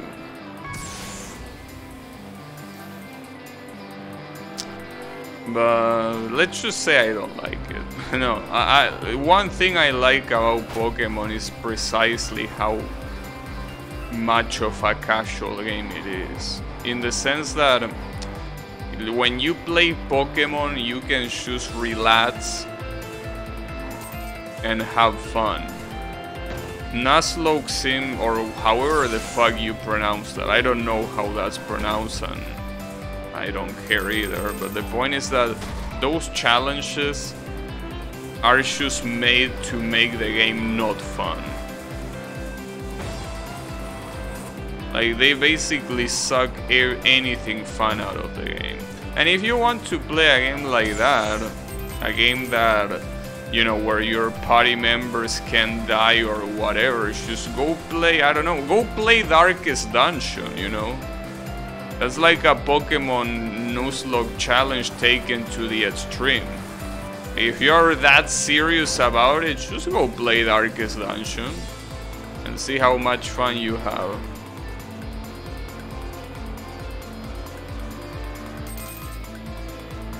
The point is that, yeah, I don't like things that make the game harder just for the sake of, you know, of making a game something that it's not, you know.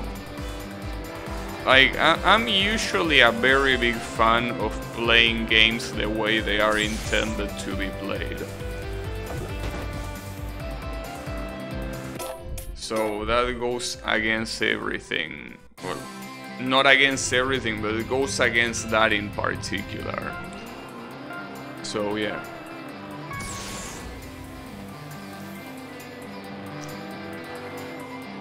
Also, trust me, you don't want to play Darkest Dungeon.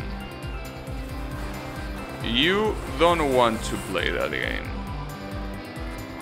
Unless you really hate yourself and you love pain. But you know. Darkest Dungeon is great.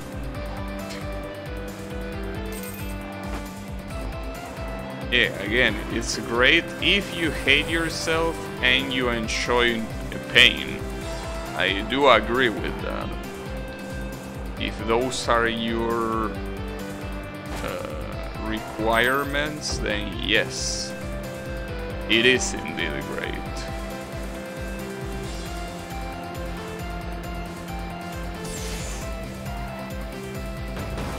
But it's not my particular case, believe it or not. Know that I play some hard shit, but I think that there is a limit. And Darkest Dungeon basically goes to that limit and beyond.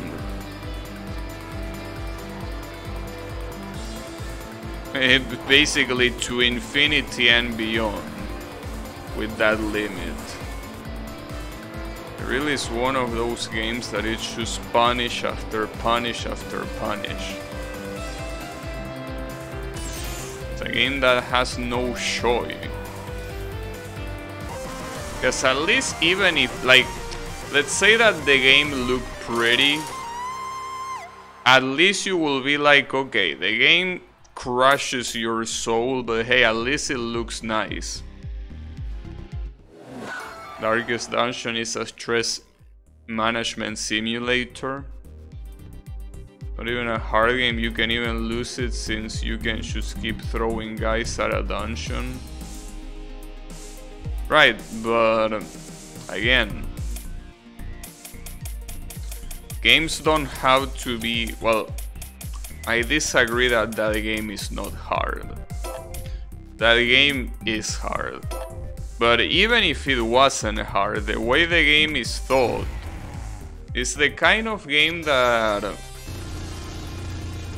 doesn't seem fun to me. You know, it doesn't spell fun to me.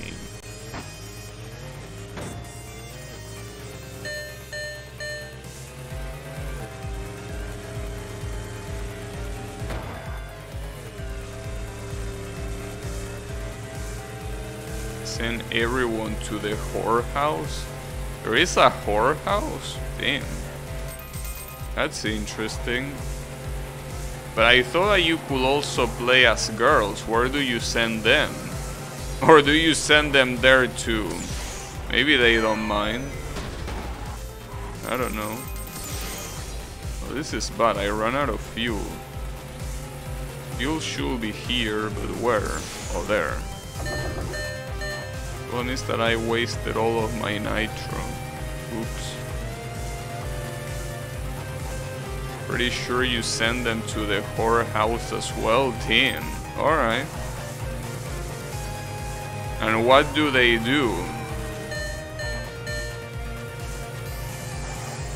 Do they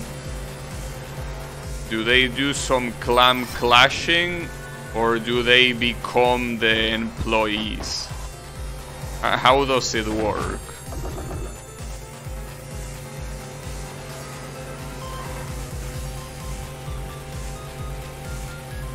As you know, it could be both.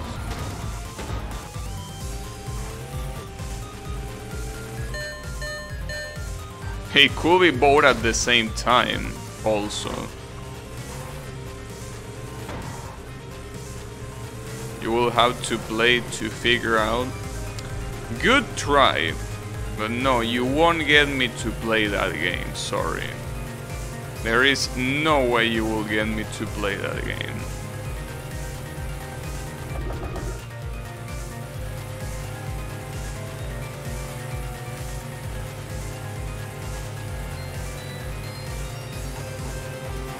And my Bugatti? Fuck off, damn it. I haven't crashed there, I could have won. Well, I can still win. It's not like he's going that fast. Yeah, there you go. Fuck off.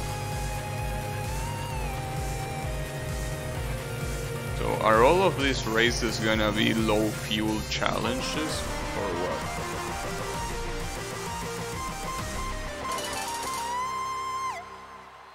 I don't know. But yeah, no. You will not get me to play that game. Not a chance in hell.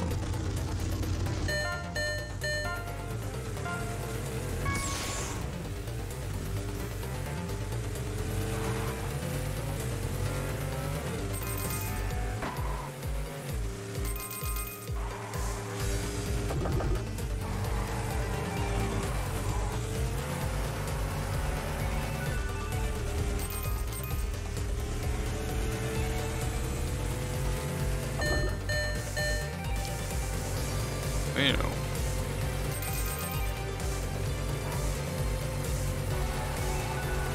Oh, also, since you're here, Yami, I've been meaning to ask, what version of the first generation Pokemon games would you prefer? Because I say that I will play Pokemon Red, but I don't mind playing blue or yellow. Well, actually, I don't really want to play yellow, to be honest. I will, because that won't release afterwards. It will have to be red or blue. So which one do you prefer? I know that the difference are in the Pokemons you can catch. Well, some of them. Leaf green? No. I'm not playing remakes. I'm playing the originals. So the only two options are red and blue. Green will be the Japanese version, and I'm not gonna play the Japanese version for obvious reasons. I don't know shit about Pokemon. Dude, it's not very hard. It's red or blue. Which one did you even play as a kid?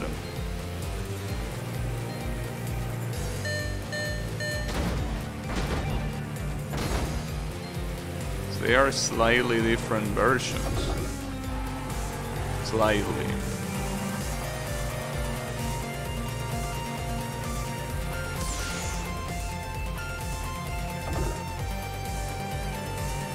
Crystal. That's the second generation, you stoner. Crystal is Gen 2. Though Crystal is a game that I will probably play though. That like if at some point I play Generation 2, I will probably play Crystal instead of Gold or Silver. Maybe. But yeah, the original I want to play like the first one. But Red and Blue came out at the same time, obviously, because as you will know, Pokemon it's all about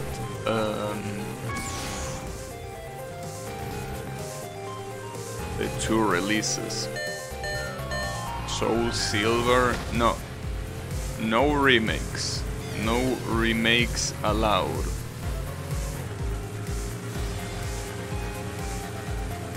Because I mean, if I'm gonna play a remake, I'd rather play a game from that generation. Like for example, if I'm gonna play Fire Red, I'd rather play Emerald. If I'm gonna play Soul Silver, I'd rather play Platinum, you know? Okay, I need to pick up fuel. Oh wait, but you have like almost infinite nitro. Okay, never mind. We don't need fuel here. Problem is that it's gonna be hard to drive because the corners on this track are fucking trash. Well, it's shaped as a bunny, I guess. That's the point. I only play red, yellow, and gold. I see. Yeah, I don't know if I want to play red or blue, to be honest. The thing is that I plan on picking Squirtle. So playing red and picking Squirtle feels a little bit out of place, you know. I know that it has nothing to do with the version which Pokemon you pick. I don't know, it will kind of feel weird to me.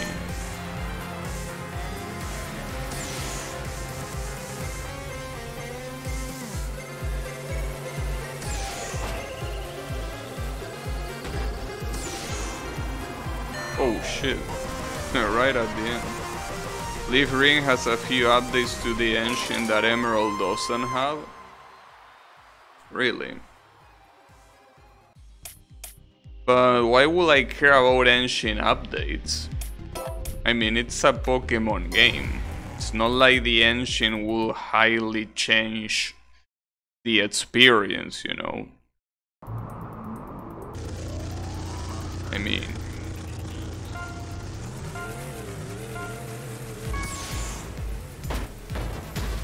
Oh, you're a Bulbasaur fan? Yeah, that's okay. I personally don't really... I mean, If you make me pick between the three, I will probably pick Squirtle just because of the last evolution being Blastoise. And Blastoise is super cool. I mean, it's a fucking giant turtle with two cannons in his back. Hey, that's super cool.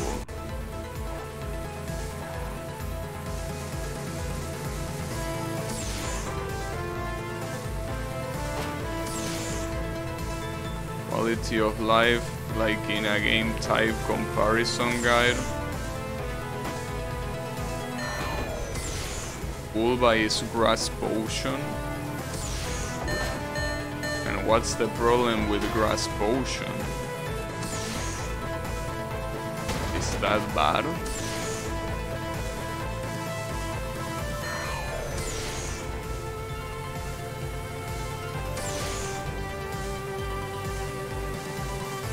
Oh, it's very good. It's OP.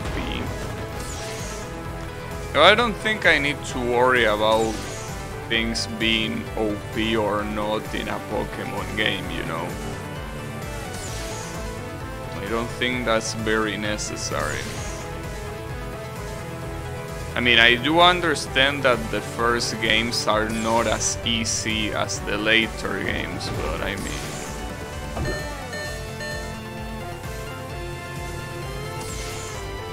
I don't think it's gonna be that big of a deal.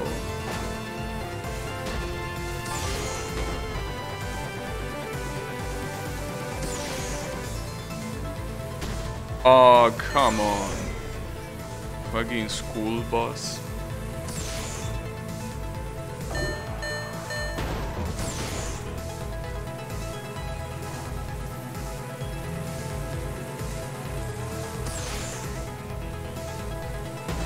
Are you kidding me? Why are there school buses right next to an active volcano? That doesn't seem like a very good idea, if you ask me. That feels like it's a little bit dangerous and, well, obviously,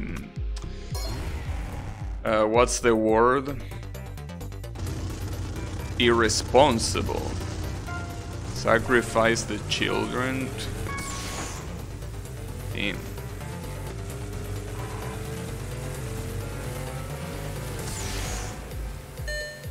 Oh, wait a second. Having no fuel here seems like an actual problem.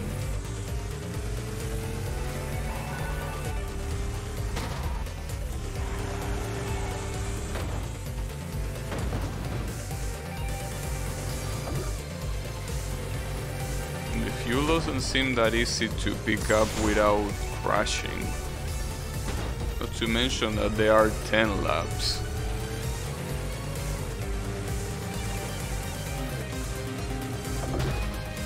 And maybe it's not that bad, but I don't know.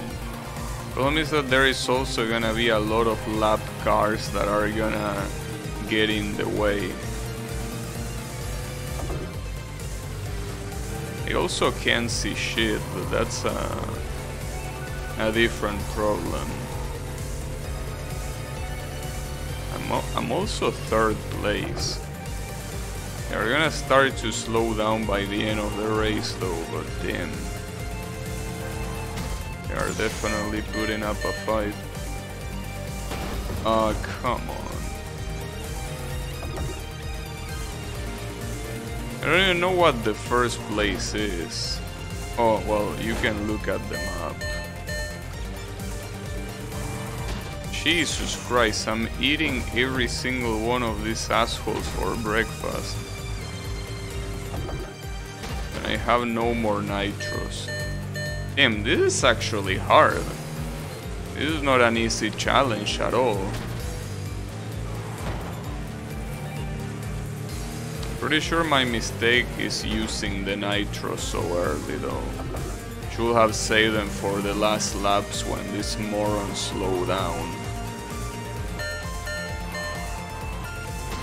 I mean, I can still win, but it's unlikely, especially with all these assholes getting in the way. Oh, come on, move out, you sack of shit!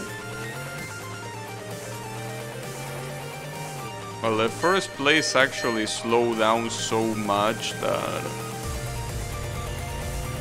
yeah. Never mind.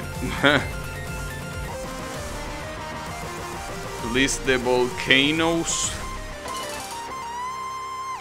maybe. I got top 10 in the world. Oh, that's a cool looking skin by having stripes only on one side. Yeah, that's cool looking. So we're basically 1/3 into this mode. Oh shit, the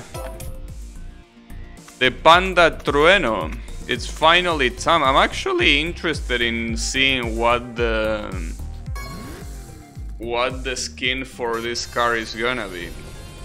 The famous Toyota Corolla Trueno EE86. The classic.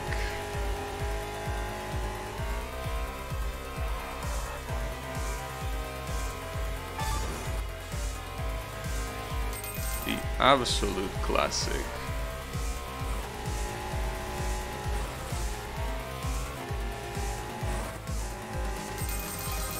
Would be pretty funny if the skin was the Tofu Shop skin.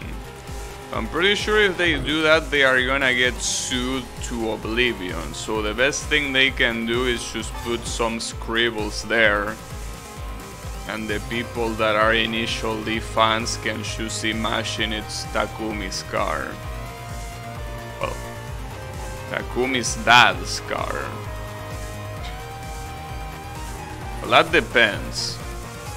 That's the case at the beginning, but after that it pretty much become his.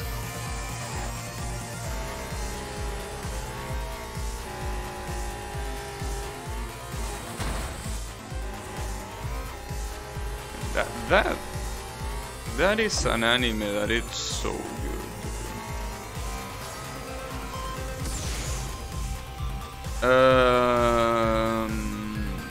It really is. I really want to watch it again.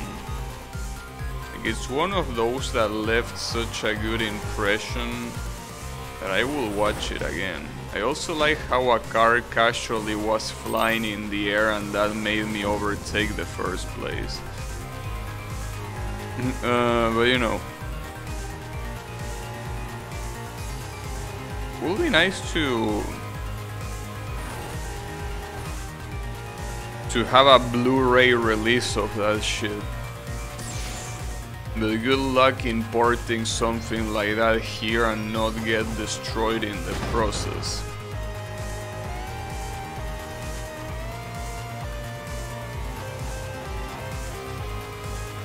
Yeah, I really want to.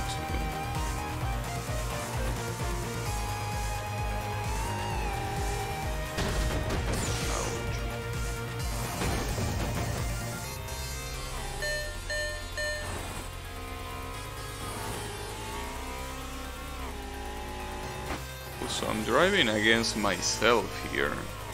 These are some major spoilers, you know. Driving against another AE86. That's quite the spoiler. That's okay though. I mean, at this point, you had like 10 years to watch it, so it's your fault. Yeah. Pretty cool.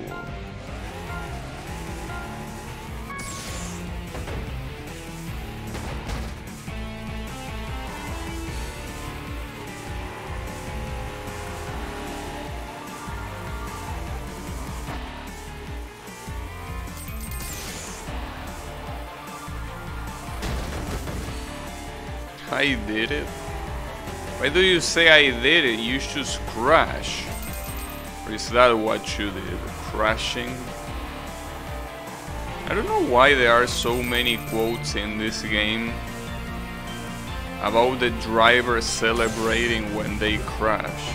I mean, maybe the intention is not that they celebrate, but it surely looks like it.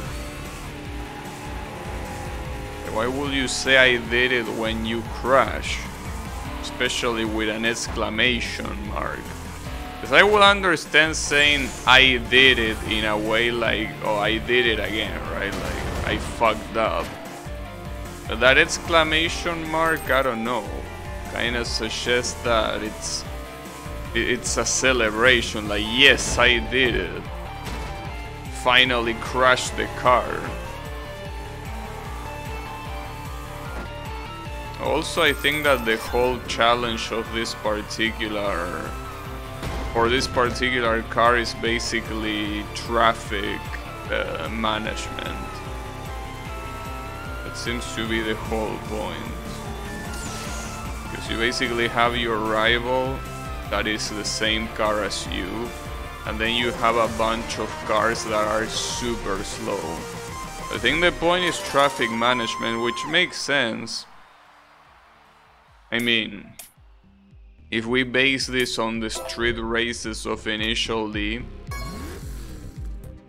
so magically in most of the Initial D races there wasn't traffic at all. I think there was only traffic in like one of them, and I don't even remember what happened or why. But considering that it's a street racing series, the fact that there is no traffic management is kind of weird. It will be interesting too, because you know, it's kind of like the series has like a positive message when it comes to street racing rather than a negative one. I mean, I don't particularly mind, I'm not the government, and I'm also not the mom of every guy that does street racing, so I don't give a shit, but I think it would have been more interesting to show it from the perspective of like... No, actually, you know what, scratch that, it wouldn't have been more interesting. It would have been interesting, but not more than what we got, I think. Yeah, no, never mind. Fuck that. Hey, if you wanna... like, leave Initial D the way it is. If you wanna a series about street racing with traffic, go make something else. Or watch something else. I don't even know if such a thing exists in the first place. It will be interesting. I also think that at the same time the whole point about Initial D and, you know, the illegal races that take place in Japan is that a lot of them take place in mountain roads at night. Usually those mountain roads are very empty. And yes, especially at night. I guess that's the whole point. They do it on purpose there because there is no traffic. I mean, you wouldn't be stupid enough to do it in the middle of the city. Especially in a country like Japan where the police can completely fuck you up, you know. So it doesn't seem like a great idea, all things considered. But that's okay.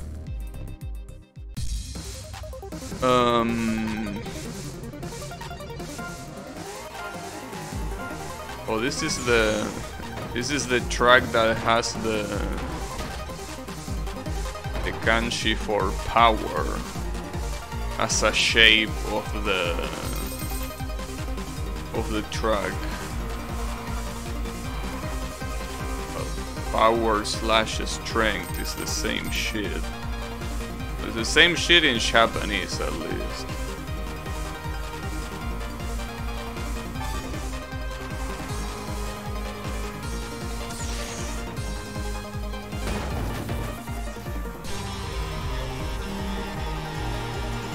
these corners are pretty evil, all things considered.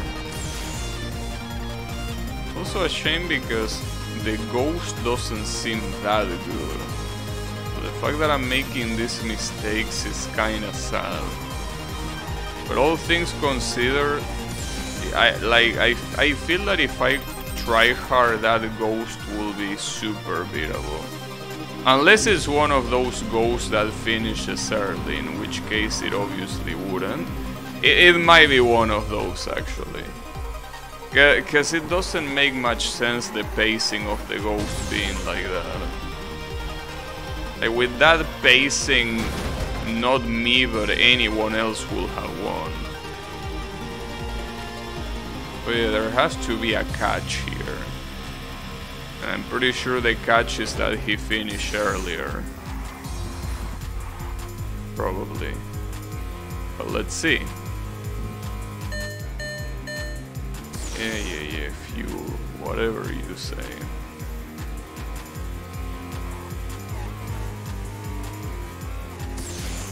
Because, like, you know, if he didn't finish earlier, that record is not so hard to beat, you know. Wait, what? He's still going? Oh, okay. Wait, what? The fuck? Huh? Oh, sometimes the ghost you follow is not the fastest one. That's something that I have to take into account. Like sometimes the ghost gets picked randomly. Are the strings in JavaScript an object or a primitive?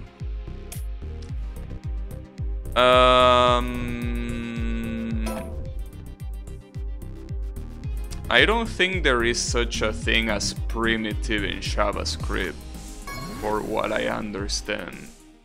I think that in JavaScript it's all objects. Well, regardless of what they are, strings are objects. Like, regardless of if there are other that are somehow primitive, well, no, strings are objects, yes. But I think that such a concept doesn't exist in JavaScript. Like, they are all objects, for what I understand. Or at least they behave like such. I don't think there is a single data type in JavaScript that doesn't behave like an object. I was asked that in an interview today and I said object because the string have methods. Well, yeah, you are right. No, you weren't wrong, you are right, that is indeed the case. No, they are not primitives. By definition, no, dude, they can be primitives.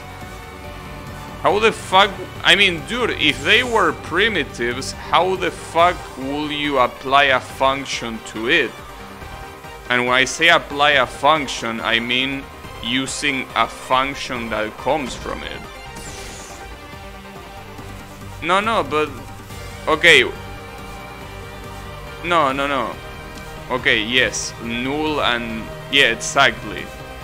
But strings are not primitives. Yeah, you could say null and undefined are primitives, sure, I guess. String is not a primitive. There is no way string is a primitive. Like, by definition, it doesn't make any sense. Unless the definition of primitive is something completely unrelated. Like, completely unrelated to a language like Java. But no, they are not primitives, what the hell?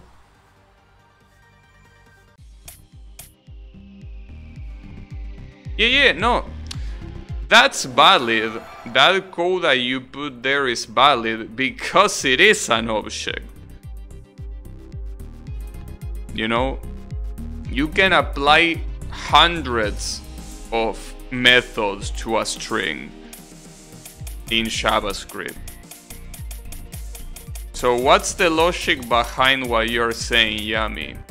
Because I wouldn't be surprised an interviewer being a dumbass moron. But Yami saying that, unless he's, you know, fucking with me, But what's the logic behind what you're saying, Yami? Because it doesn't make sense that they will be a primitive. Like, I can't wrap it around my head that it will be a primitive. It doesn't even make sense.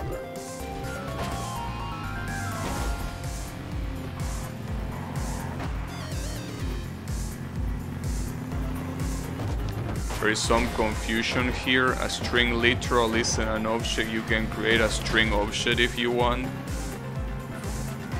Dude, by saying bar something equals quote quote, you are declaring a string object implicitly.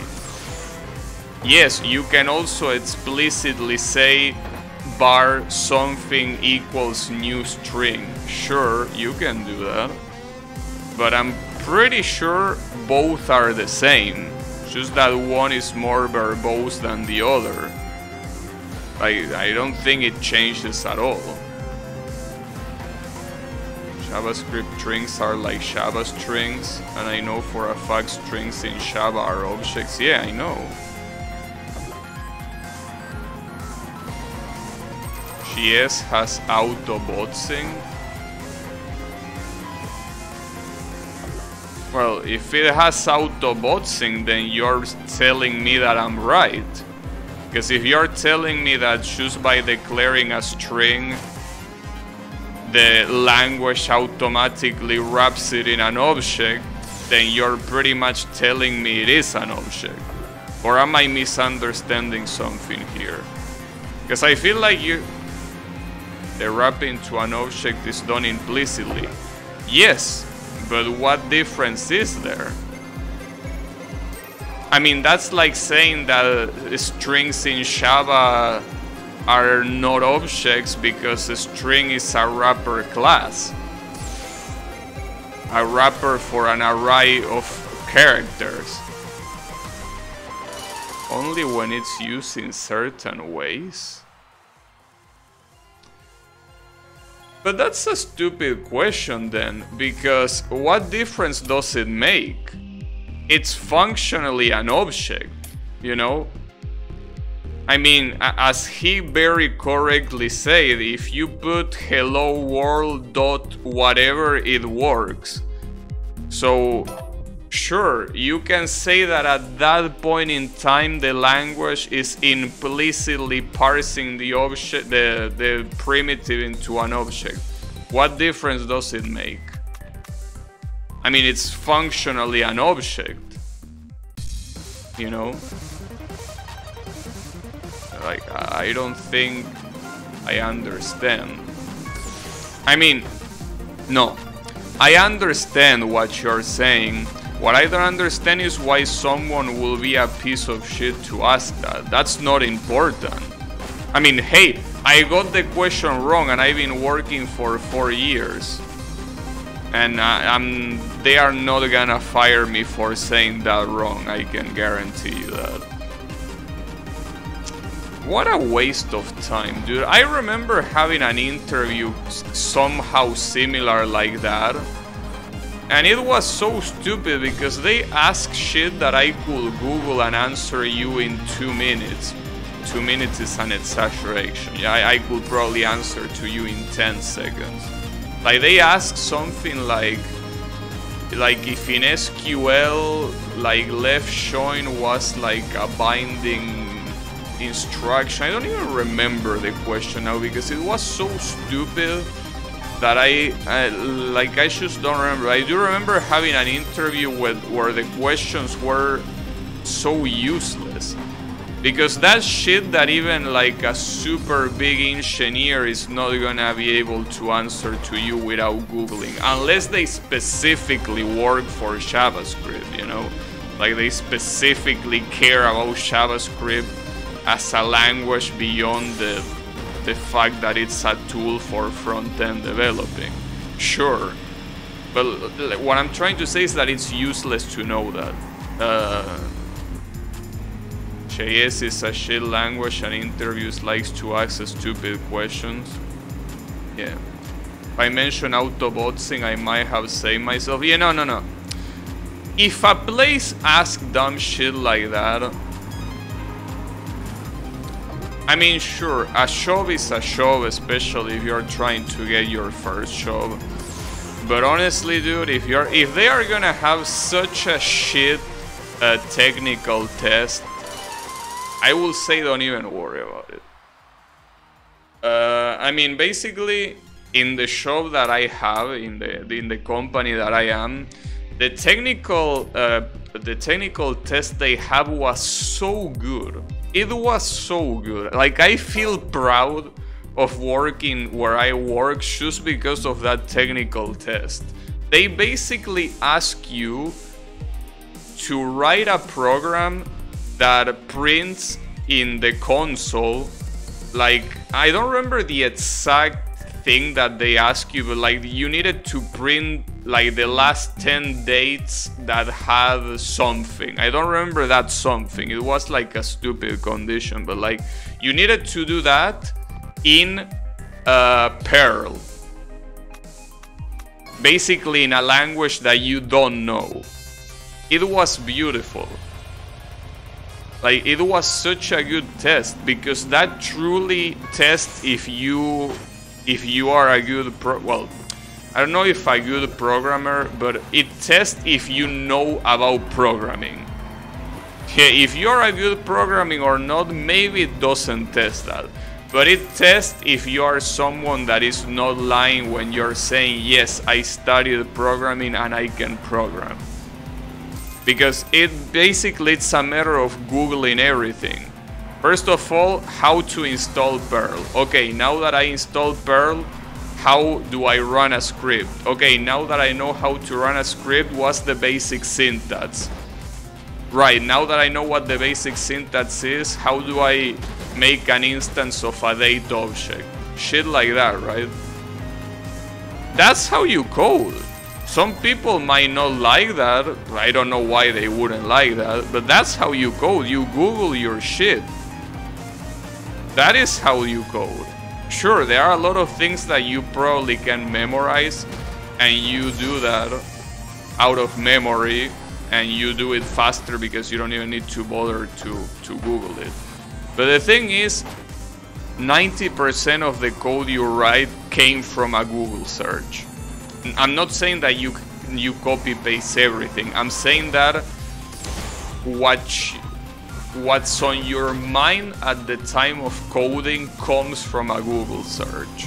Whether you copy paste it literally or understand the idea behind what you're Googling, it doesn't matter. You do that.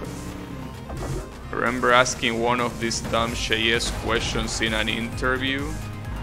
Oh, you asking them? So you are part of the problem? Damn, I can't believe it. What's the reverse keyword arguments and what type of object it is? Damn, that's so evil. I don't think I ever used arguments. I didn't even know it was a keyword, first of all. But damn, that's so evil. Fuck you, Yami. You know what? Fuck you. I refuse to elaborate. Just fuck you. No, anyways,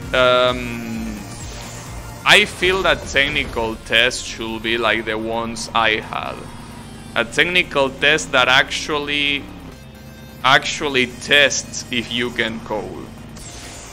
No bullshit associated. No high school memorization. No stupid shit like that.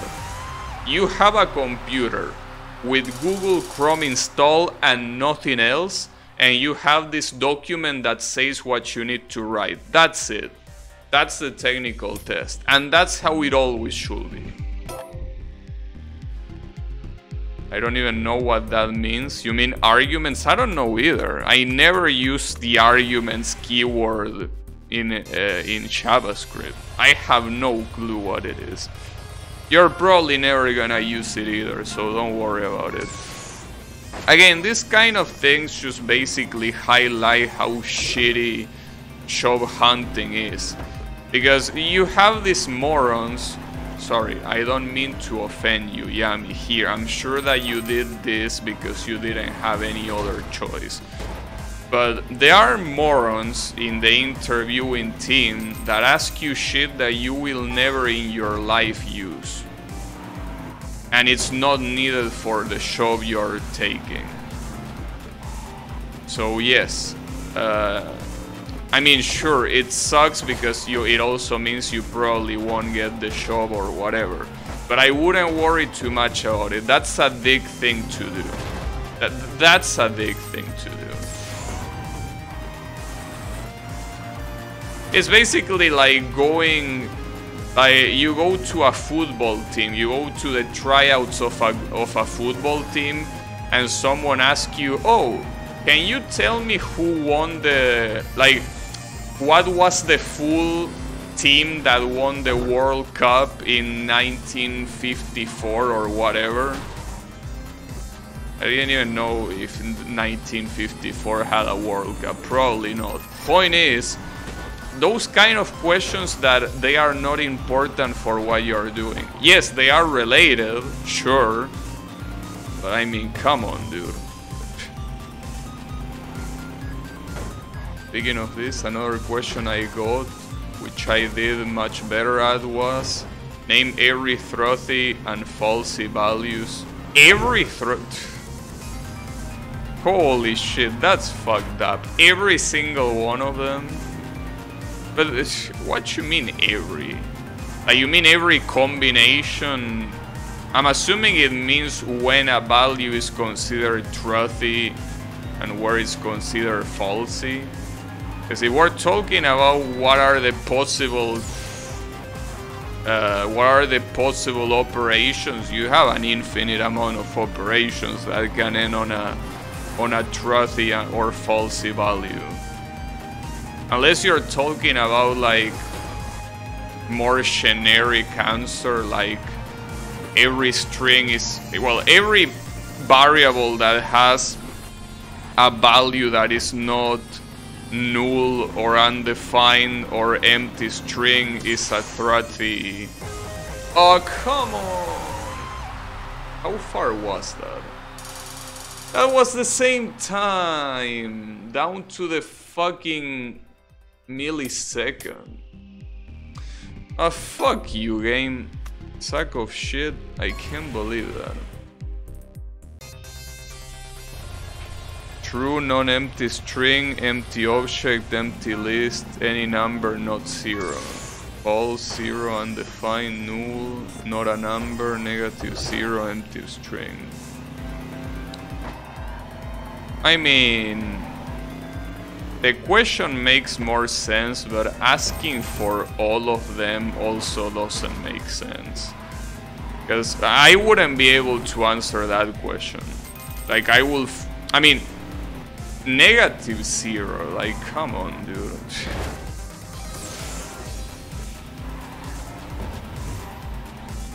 Like, that sort of shit. Or like empty list. I didn't know that empty list was oh wait, you say truthy. Never mind. Yeah, I didn't knew that empty list was a truthy value. I thought it was falsy. Like, I thought you said it was falsy, but no, yeah, it makes sense that an empty list is truthy. But then again, that in itself doesn't make much sense, because right there you can, like, of the truthy values, you can put everything. Like, it can be, as you said, a non-empty string. It could be any number that is not zero, sure. It can also be, well, obviously true, the Boolean true. It could be a function. Believe it or not, you can pass a function as a parameter. Well, as a condition in an if statement or in a Boolean operation. You can do that, and it will say truthy, or however you pronounce that shit. So that's why I think it's dumb, because if you had to name every single truthy value, there are like so many possibilities. It's super dumb because of that. Like, basically, it makes more sense to name the ones that are falsy, because those are less. Like, they are basically false, null, undefined, empty string, zero. And I don't know if I'm forgetting one of them. Maybe I'm forgetting one of them, but those are pretty much the ones. And well, then again, that's also the case. At that point, do you also count Boolean operations? I mean, that's a stupid thing to say, because Boolean operations end in a Boolean. But I mean, it could be. Programming is fun, but doing it as a show seems like a mess. It's not really a mess. The problem is that those kind of questions are there just to make you waste your time. I have missed some. Yeah, but then again, you miss some. I don't think it matters that much. Oh, I also forgot about not a number, I guess. But though, wait. Isn't not a number truthy? I will think that not a number is a truthy value, isn't it? Because I think that if you want to include that in a Boolean operation, you need to use the function is not a number. Well, you can Google it, if it is. For what I understand, not a number is truthy, but maybe I'm wrong. Mostly because... I mean, if it was... Well, I don't know. I really don't know. I might be wrong myself. But again, that's the reason why these questions are worthless. Like, let's say that at one point I'm coding something that requires knowing if a field is not a number or if it is a number. Because usually you use is not a number when you want to know if it is a number, funnily enough. So let's say that I'm asking if it's not a number. I will Google that shit, you know? Like, well, first of all, let's be real. Most of the times you wouldn't even encounter the value is not a number in a regular code. Because for you to reach that point, it means that you fucked up at some point. Is not a number is something that only happens when you try to apply arithmetical operations to a string. Well, to a string or anything that is not a number, as you will expect by the name. So if you reach that point by itself, you kinda fucked up. So if at some point is not a number, the not a number value reaches a Boolean operation like an if statement or whatever, that means you fucked up.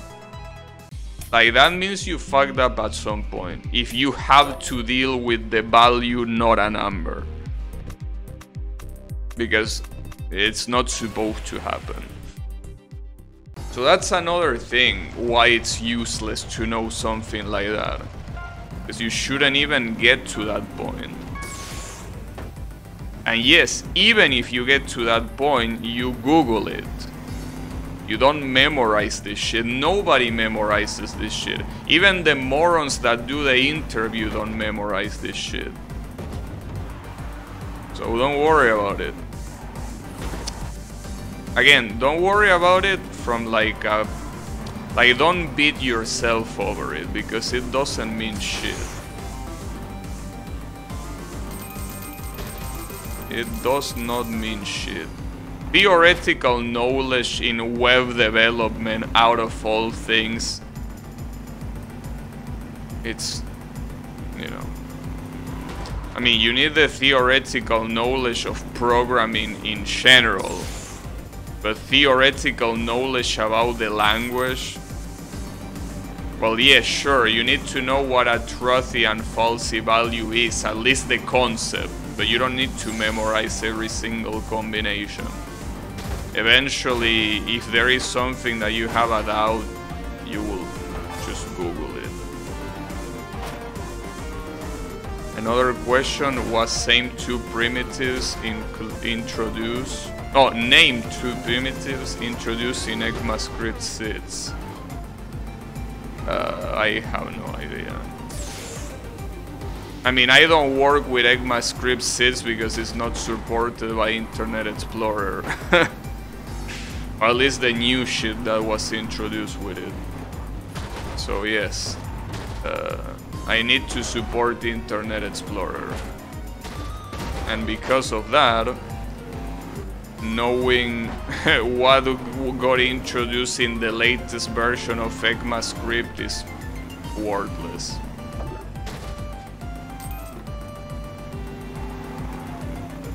Symbol.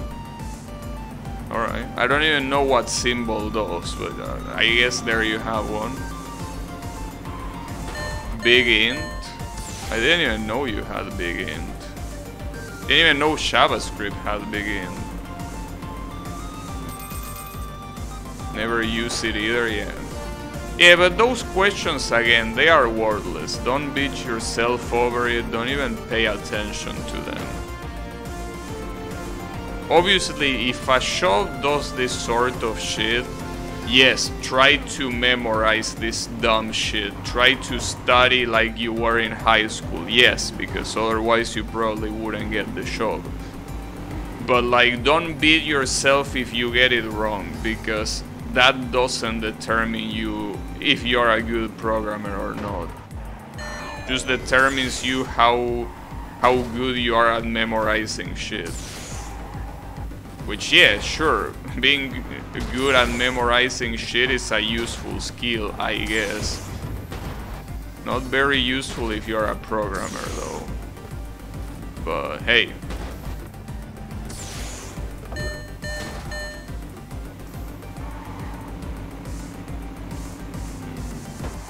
Oh, fuck me.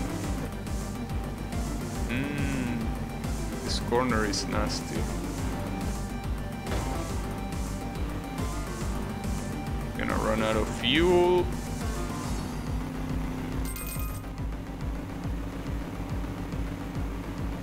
Or not. I really need to reduce the speed there because this shit can turn. Yeah, am I gonna lose? Come on. Don't make me do this thing again. And my main problem is that I run out of fuel, but... Nice, I got it.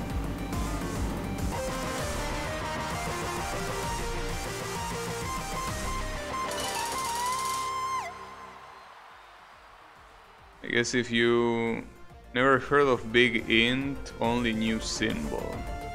If you're storing a date and a long big int in a database, I guess JavaScript having big int will be useful. I don't think it really matters because at the end of the day, most of the times when it comes to handling data like that, it usually... Well, it depends on how much big int can store, I guess, but... They always ask dumbass question in JS interviews, appropriate considering the language. No, but it's not appropriate. Like, if you want... Like, let's say that someone is there for the position of front-end developer exclusively, like only JavaScript. Like, alright, the interview, first of all, shouldn't be an interview, should be a test. And secondly, it should be something like, you know, write me this very specific program that does this very specific thing in this browser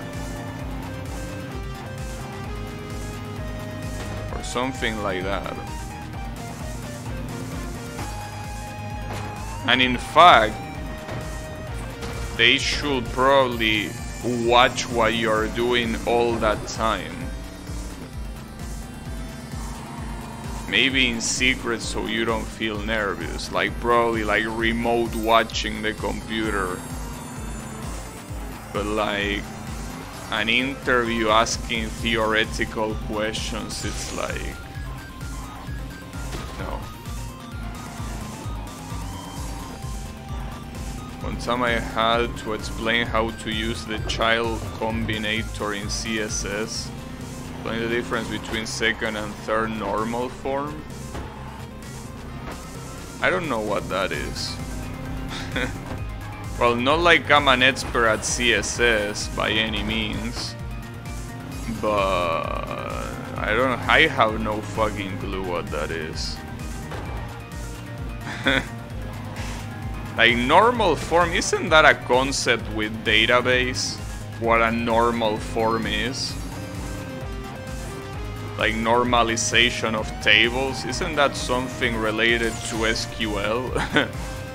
Or is that a thing also in CSS? I don't know.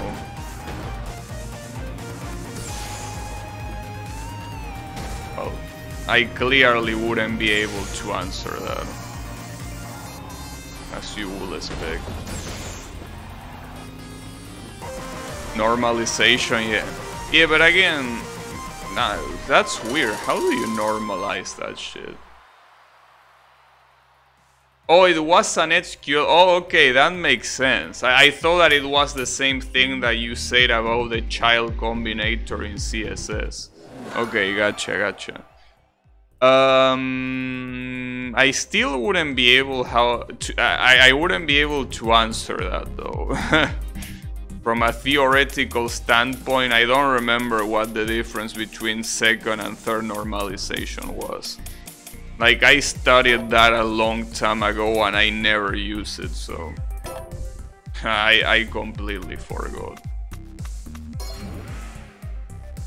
But yeah. Yeah, no, interviews with those theoretical questions suck. It's weird though, because I do remember, I mean, yes, as I said before, I did have an interview like that. But other two interviews that I had, well, one of them being the one that gave me the job, as I already said. And the other one was about, like, thinking how you will approach, like, classes if you had this particular situation, right? So, like, you needed to sort of like draw a UML diagram. It didn't really have to be UML though. You just needed to think what the class structure will be in that specific situation, which is pretty much a practical exercise. It's not theoretical. I mean, yeah, sure, it's theoretical if you think about it in the sense that it uses classes, but I mean, if you don't know what classes are, I don't think that you can do much in the first place. That's the kind of basic knowledge. A lot of the shit that you're saying there is not basic knowledge. I mean, you could say that it's knowledge that you probably learn in university, sure, but it's not the kind of knowledge that matters in the real world, is what I'm trying to say. Those type of questions are more common for junior interviews? Maybe. But yeah, in my case, as I say, the interview that I had in my company was very... Well, I did have an interview that asked me what my... Like, what did I know? Like, what languages did I use if I knew this technology or this other technology? But that's more for knowing what position I'm in terms of knowledge. And then, as I say, the next interview was not an interview, was a test. Actually, I think that test came first, but I don't remember what was the order. Yeah, that might have come first, probably. But yeah, the thing is that, yeah, write a program in Perl that does this shit. It was beautiful, dude. It was such a beautiful interview. Well, again, test more than interview. I loved it. I wish they were like that everywhere. Because that's perfect for a junior developer as well. Because I'm pretty sure that a senior developer will do that without any troubles, and it will think of it as a waste of time. But a junior developer is the sort of thing that, first of all, will really test if you are a competent, well, when I say competent programmer, I mean if you know how to do it, right? Even if you do it slow or unoptimal, it doesn't matter. If you can code for shit, it tests that very well. And at the same time, it's kinda a challenge for a junior too, because I don't think it's something that you will expect to code for something that you don't know. You know? Like basically in my curriculum, I never mentioned Perl. And that's exactly why they made me code in Perl. Because I didn't have any knowledge on Perl. So that's pretty cool. You know? That to me is very, very cool. It really doesn't matter what language it is. If they ask you to do something very simple, it really will test you as a programmer.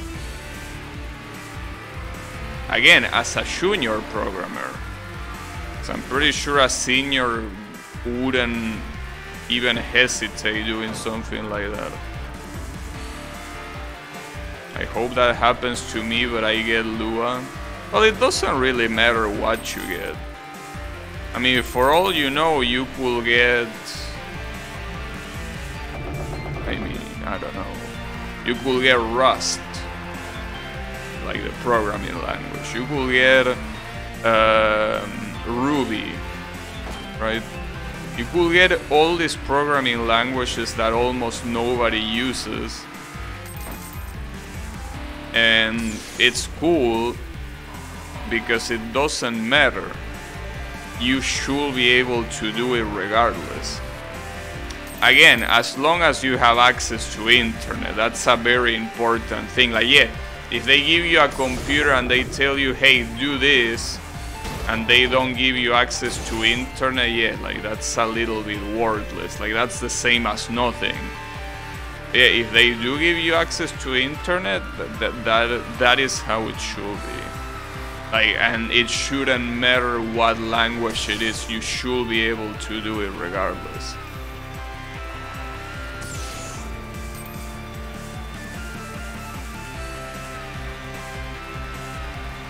And keep in mind that they only, and I say quote unquote only, but because it's already quite a big advantage, but like you only get internet, you don't get an IDE, like you don't get an environment of development, you get Google, and you need to know how to make Google, well, Google, any browser, but the point is you need to know how to get internet to solve you a problem from scratch. I know a bit of Rust, I know no Perl, yeah, but again, if you have coded before, have you coded before? Because that's the question. Like, have you actually wrote something that works? It doesn't matter if it's not something big. Like, have you wrote a program that does something that will be, well, I guess saying that will be useful is a little bit of an exaggeration. But like, for example, I don't know, a login application. Have you done something like that? Or, I don't know,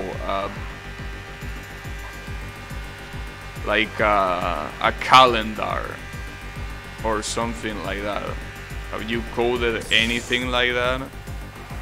Or even just a program where you put a string and it tells you how many sheets that string has. Have you done anything like that?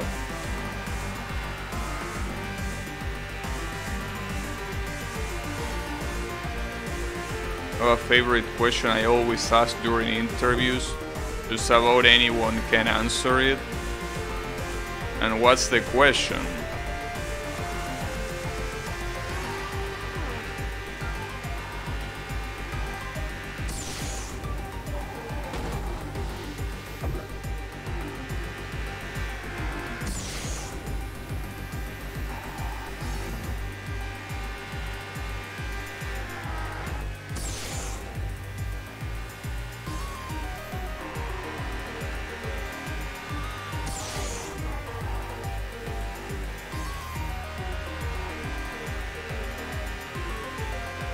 Do they ask them what their waifu is?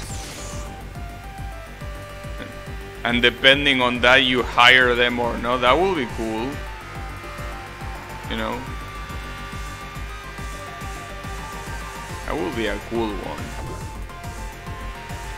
Like, what decides if he gets hired or not is the you know, the quality. Oh shit, that was almost war record. How? It was such a shitty ass run. It was... Damn. Almost. I made a login website where JavaScript sends the username to the Java backend, and then Java looks up if that username is in the database, then it sends the username and password back to the JavaScript where JavaScript verifies the password matches.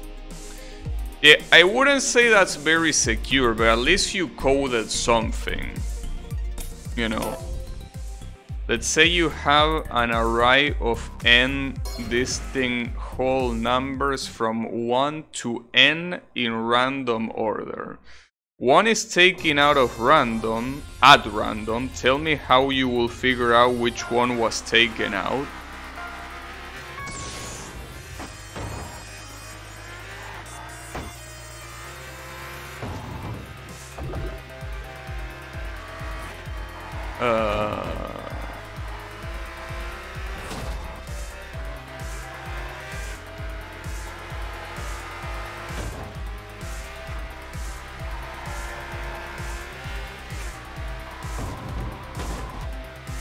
Wait, just in case, are you asking that from a pseudocode perspective?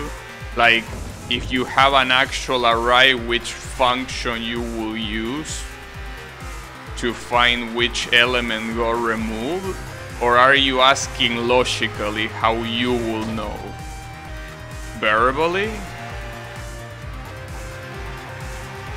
Array of n distinct whole numbers from 1 to n in random order. I know. Oh. Okay, so it's supposed to be a show where you say one was taken out. Is that the show?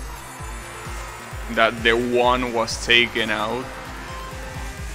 Is that the show, or what?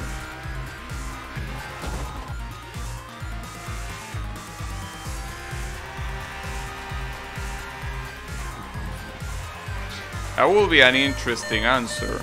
Is that the answer you're looking for, or you're actually looking for something smart? No? Well, I mean, I will have answered that. Because I will expect that that question will be a show.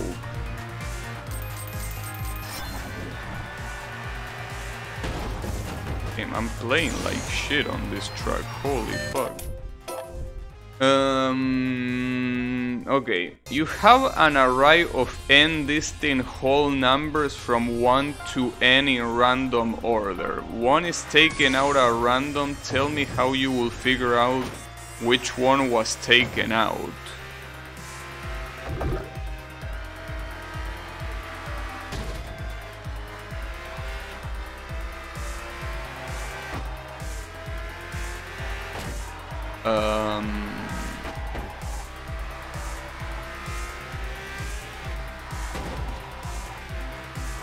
I don't think I understand it, no.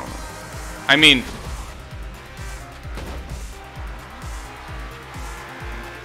my honest answer to that is I wouldn't know. Maybe I'm not understanding the premise, but if you have a collection of whole numbers that go from 1 to any number and they are randomly ordered, if you take a random one out, I don't know, how the fuck will I know? I mean, if they are random, how will I know which one was taken out, especially if it was taken out randomly? I don't think I understand. Sorry, I wouldn't have been higher, my bad. The world listing instantly rings some up. Use the arise as keys.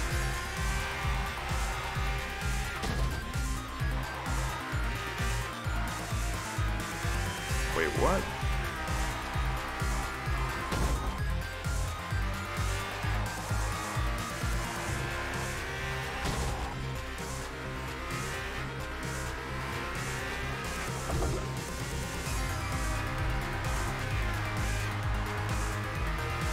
Well, but I feel like that's also a useless question, because I mean, that seems like more of an interpretation issue than a solution issue, I feel. Like, I don't even, I don't know, though. I hate those kind of questions because to me they don't make any sense. It's like, the difficulty of that question is understanding what answer you want out of me. There will be back and forth to understand the question. Alright, I guess. If there is a back and forth, okay, sure, but I also don't think that's a... Like, what will you prove with that? Yeah, exactly, there are a billion answers. What will you prove with that? Right? I think that that's my issue there.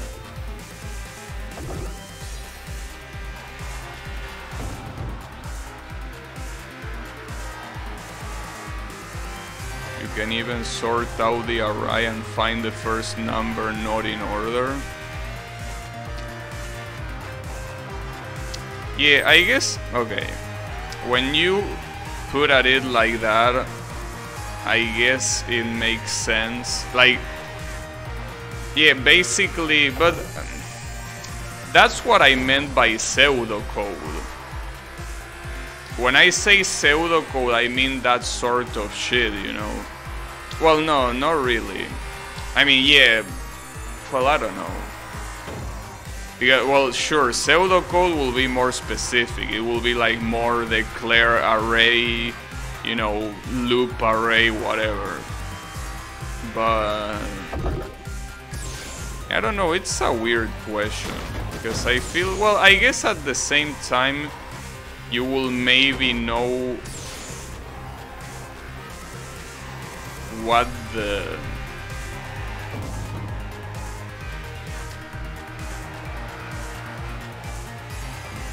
guy knows. But I don't know, I find that to be a little bit confusing regardless. But yeah, I guess if there is a back and forth, it will make more sense.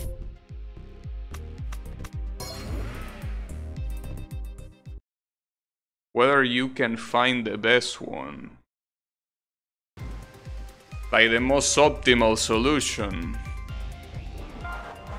I mean, if you ask me about what solution I will think of, like if it is about, like, you give me the array like that, like with the number, a random number that is not there. So what's pretty clear is that you will need to loop the array at least once, obviously, because you say that it's 1 to n, so it will be a million numbers, so you don't want to do that manually yourself.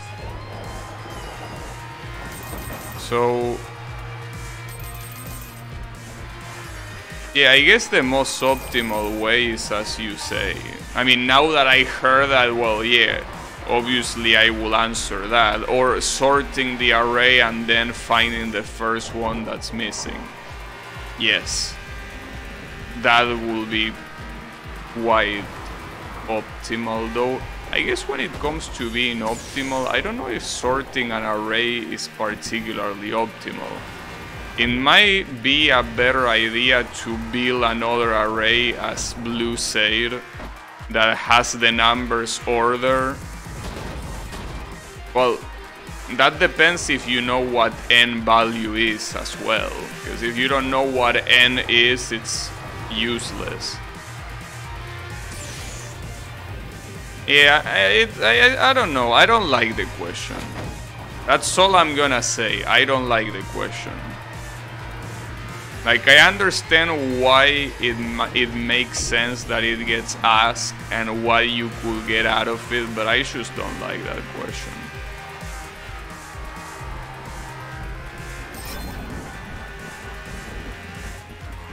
Ah, fuck, dude. Damn. I don't know why, but this car is having like the worst tracks possible. Full of super sharp corners. Out the ass.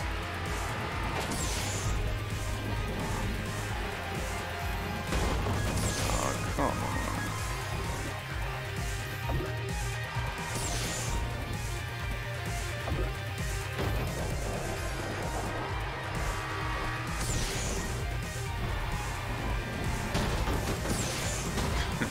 Well, that was my last nitro.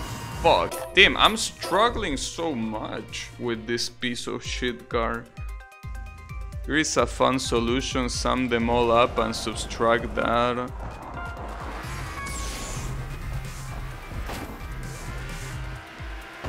I don't think I have the brain power right now to read that. I mean, not right now.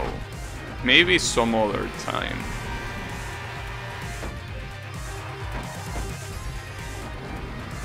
You got asked that question and you loved it?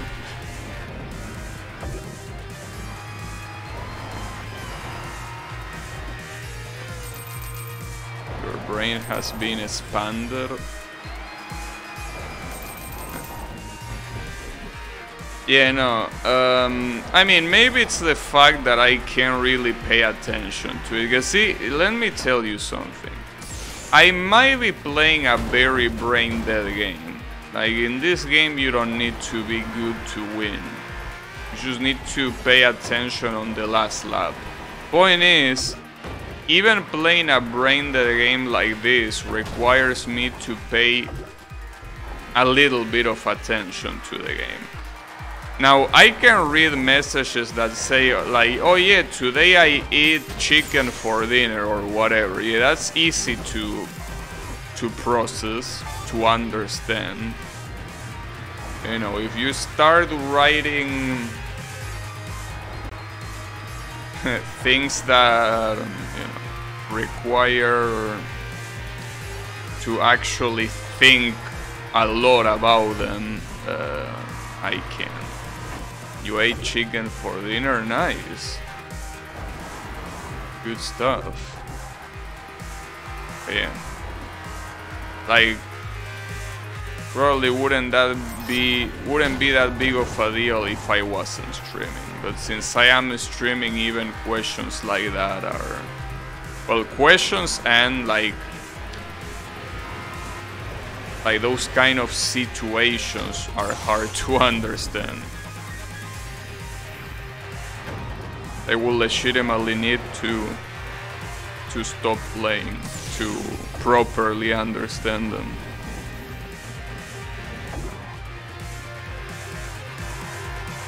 Takes a little bit of brain power. A little bit, at least.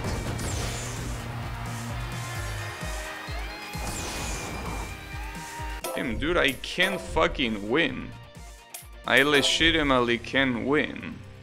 And don't lorem ipsum on my chat, please. Thanks. No lorem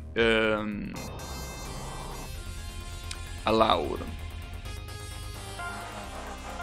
Bible.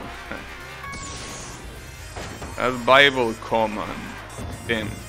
I remember that Bible command is written in such a shitty ass way that even if I activated the bot right now, it wouldn't work.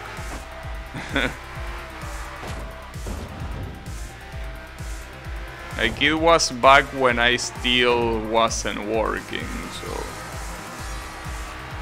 the code I wrote was somehow even worse than the one I write nowadays. So, you know.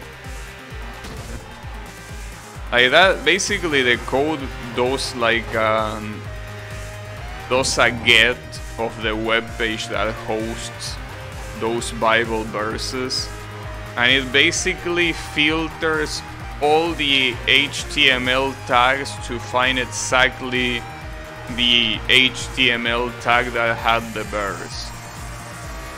Why did I do that instead of just using a selector or whatever? I don't know. But I probably didn't even know what a selector was back then. I don't know. Probably not.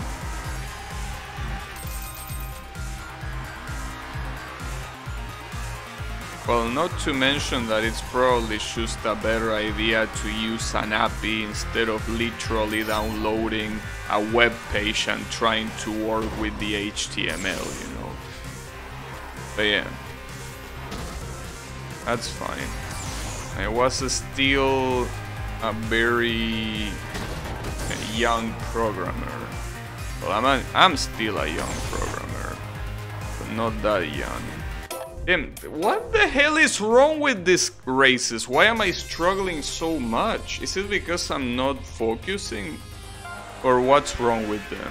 Or is this car just garbage? I have to assume this car is garbage. And considering that some of these corners I'm not even able to... Like, for example, this corner, right? Well, actually no, that corner was fine. No, but you can see with corners like that one, yeah, I was able to do it, but I almost didn't make it. I think the problem is that this car just fucking sucks at handling. And as I say is back when I play this game, the best cars in these games are the ones that are good at handling. Anything else is irrelevant. Being fast is not important in this game. The only thing that matters is getting corners done. So that's probably what's fucking me up here. This car is fucking trash at getting corners right. Funnily enough, it's not the worst at that, but it's still pretty damn bad. But I also feel like, I don't know, it's like the first place is also like in a... like further than it usually would be. But I don't know. I'm gonna get it eventually though.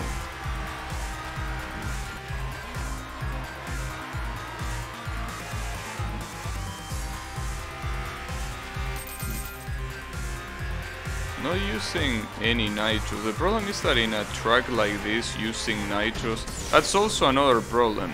This car sucks at corners, but this track is full of them. In fact, I mean, the only straight line is the one at the very beginning. I guess I should use the nitros there. Sober racing, yeah. How far will beating all the Zachtronic games get me? What, with coding? I don't know. I mean, I haven't played all of them. I only played one. No, I mean, you gotta understand something about programming.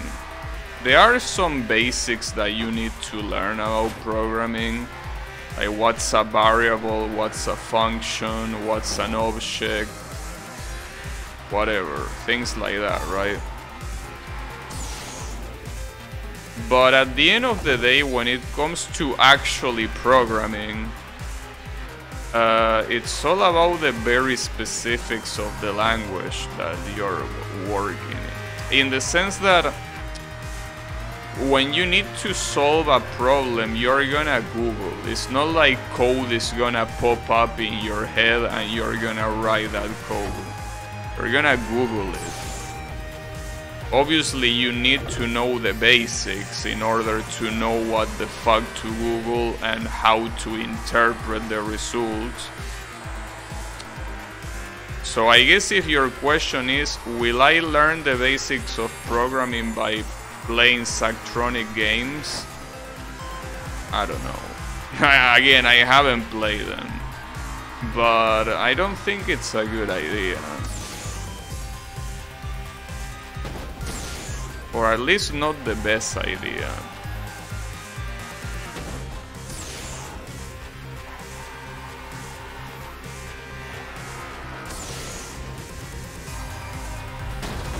Oh, come on. That's the fucking problem. This piece of trash can't turn for shit. To be honest, as someone that only knows the very basics of coding, it will be interesting to see you play those games. You probably will be disappointed, you know. I mean, knowing the basics of programming doesn't mean that you're gonna be good at a puzzle game. Like, I know it's pretty easy to think that just because you know something in particular, whatever is related even a little bit to that something means that you will be good at it. But I don't think that's the case, you know. Like, you gotta understand that in comparison, most of the problems that I solve in my work daily are very trivial in terms of problem solving. Like, they are not really that hard to solve. Like, they don't make you use your brain the same way a puzzle game like that will make you use it, you know. That's what I'm trying to say. Like,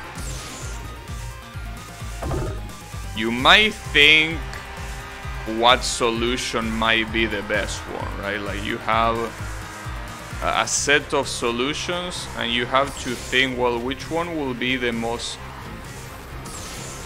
optimal to implement. And when I say optimal, it will be a range of things that mean optimal.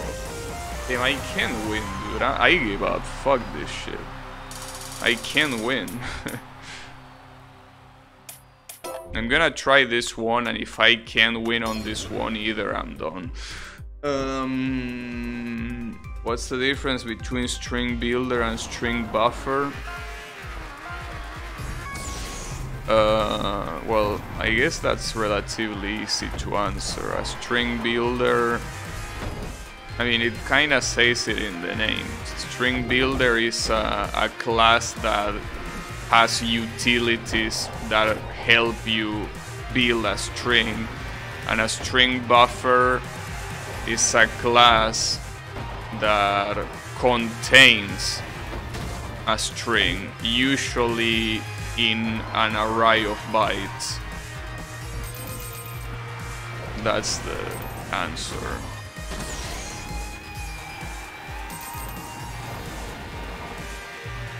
It is well, I will say that it's a stupid question because, for example, I never use string builders or buffers, ever. Like, for the most part, they are not gonna be very useful. Maybe if you manipulate something in base64, but if you're doing that, they are better classes than a fucking string buffer. I mean, Java has an API for base64, so outside of that I don't really see why anyone will want to use a string buffer in a real application. I mean, most of a string manipulation is like you're not gonna manipulate big strings for the most part. And if they are big strings, they are usually base64 shit. And that shit is handled by other things and not a string buffer. Or, I mean, you can use a string buffer, but I don't think it's necessary. But you know, I mean, those sort of questions, since they are so vague in the terms of what you can answer, try to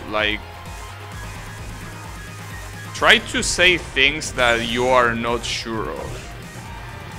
I know that that might not sound like very good advice, but trust me, that's how I was able to get away with a lot of questions in high school. And since this is pretty much high school shit, this sort of interviews, don't worry, they are gonna work very fine.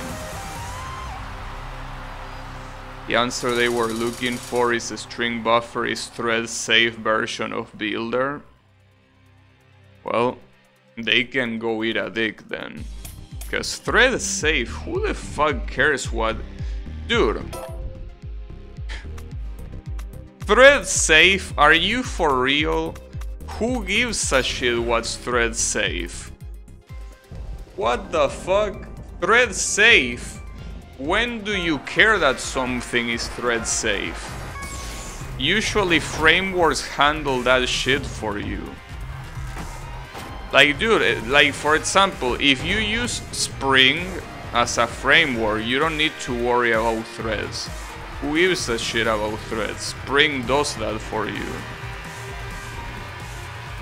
That's a common Java question, same thing as what the difference between a vector and an array list. Well, for what I understand, an array list is ordered and a vector is not. But I don't remember. That's again another dumb question because nobody uses vectors. Or at least I don't know anyone that uses vectors. Like, you either use a map or a list. Also, that's a very stupid question because isn't array list an implementation, a vector, an interface? Isn't, or like something that you cannot have an instance of? I don't think that's an equal comparison. Unless they are looking for that answer, that array list is an implementation.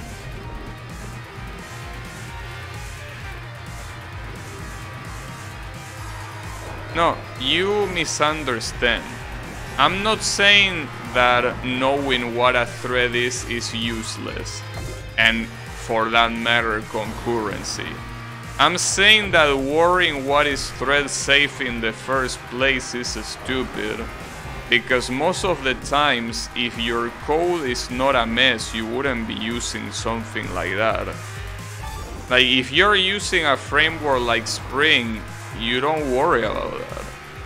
I mean, in what place will you care if something is thread safe or not in a real application? Like, I don't get it.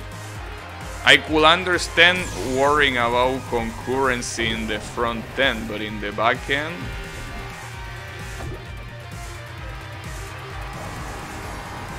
I don't know.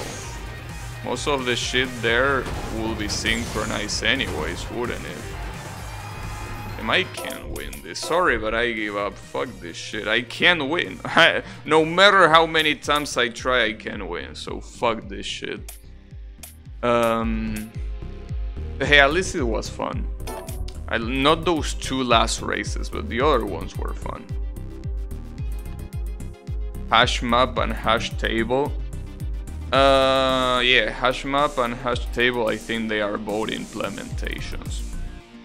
But yeah, no, I do understand concurrency. It's just that I don't think I ever use an asynchronous function in the backend. And if there's something asynchronous, it's something that Spring handle and not me, you know? That's the thing. Like, I really don't remember doing it myself, you know? But anyways, I don't know. Point is, job interviews are trash, and this shit is some high school shit, so, you know. Don't worry if you get them wrong. They won't dictate if you're good or not. Anyways, thanks everyone a lot for watching, and I'll be seeing you on the next stream. I don't know with what. I don't know if more of this or not, but I will think about it. So yeah, have a good one everyone, and take care.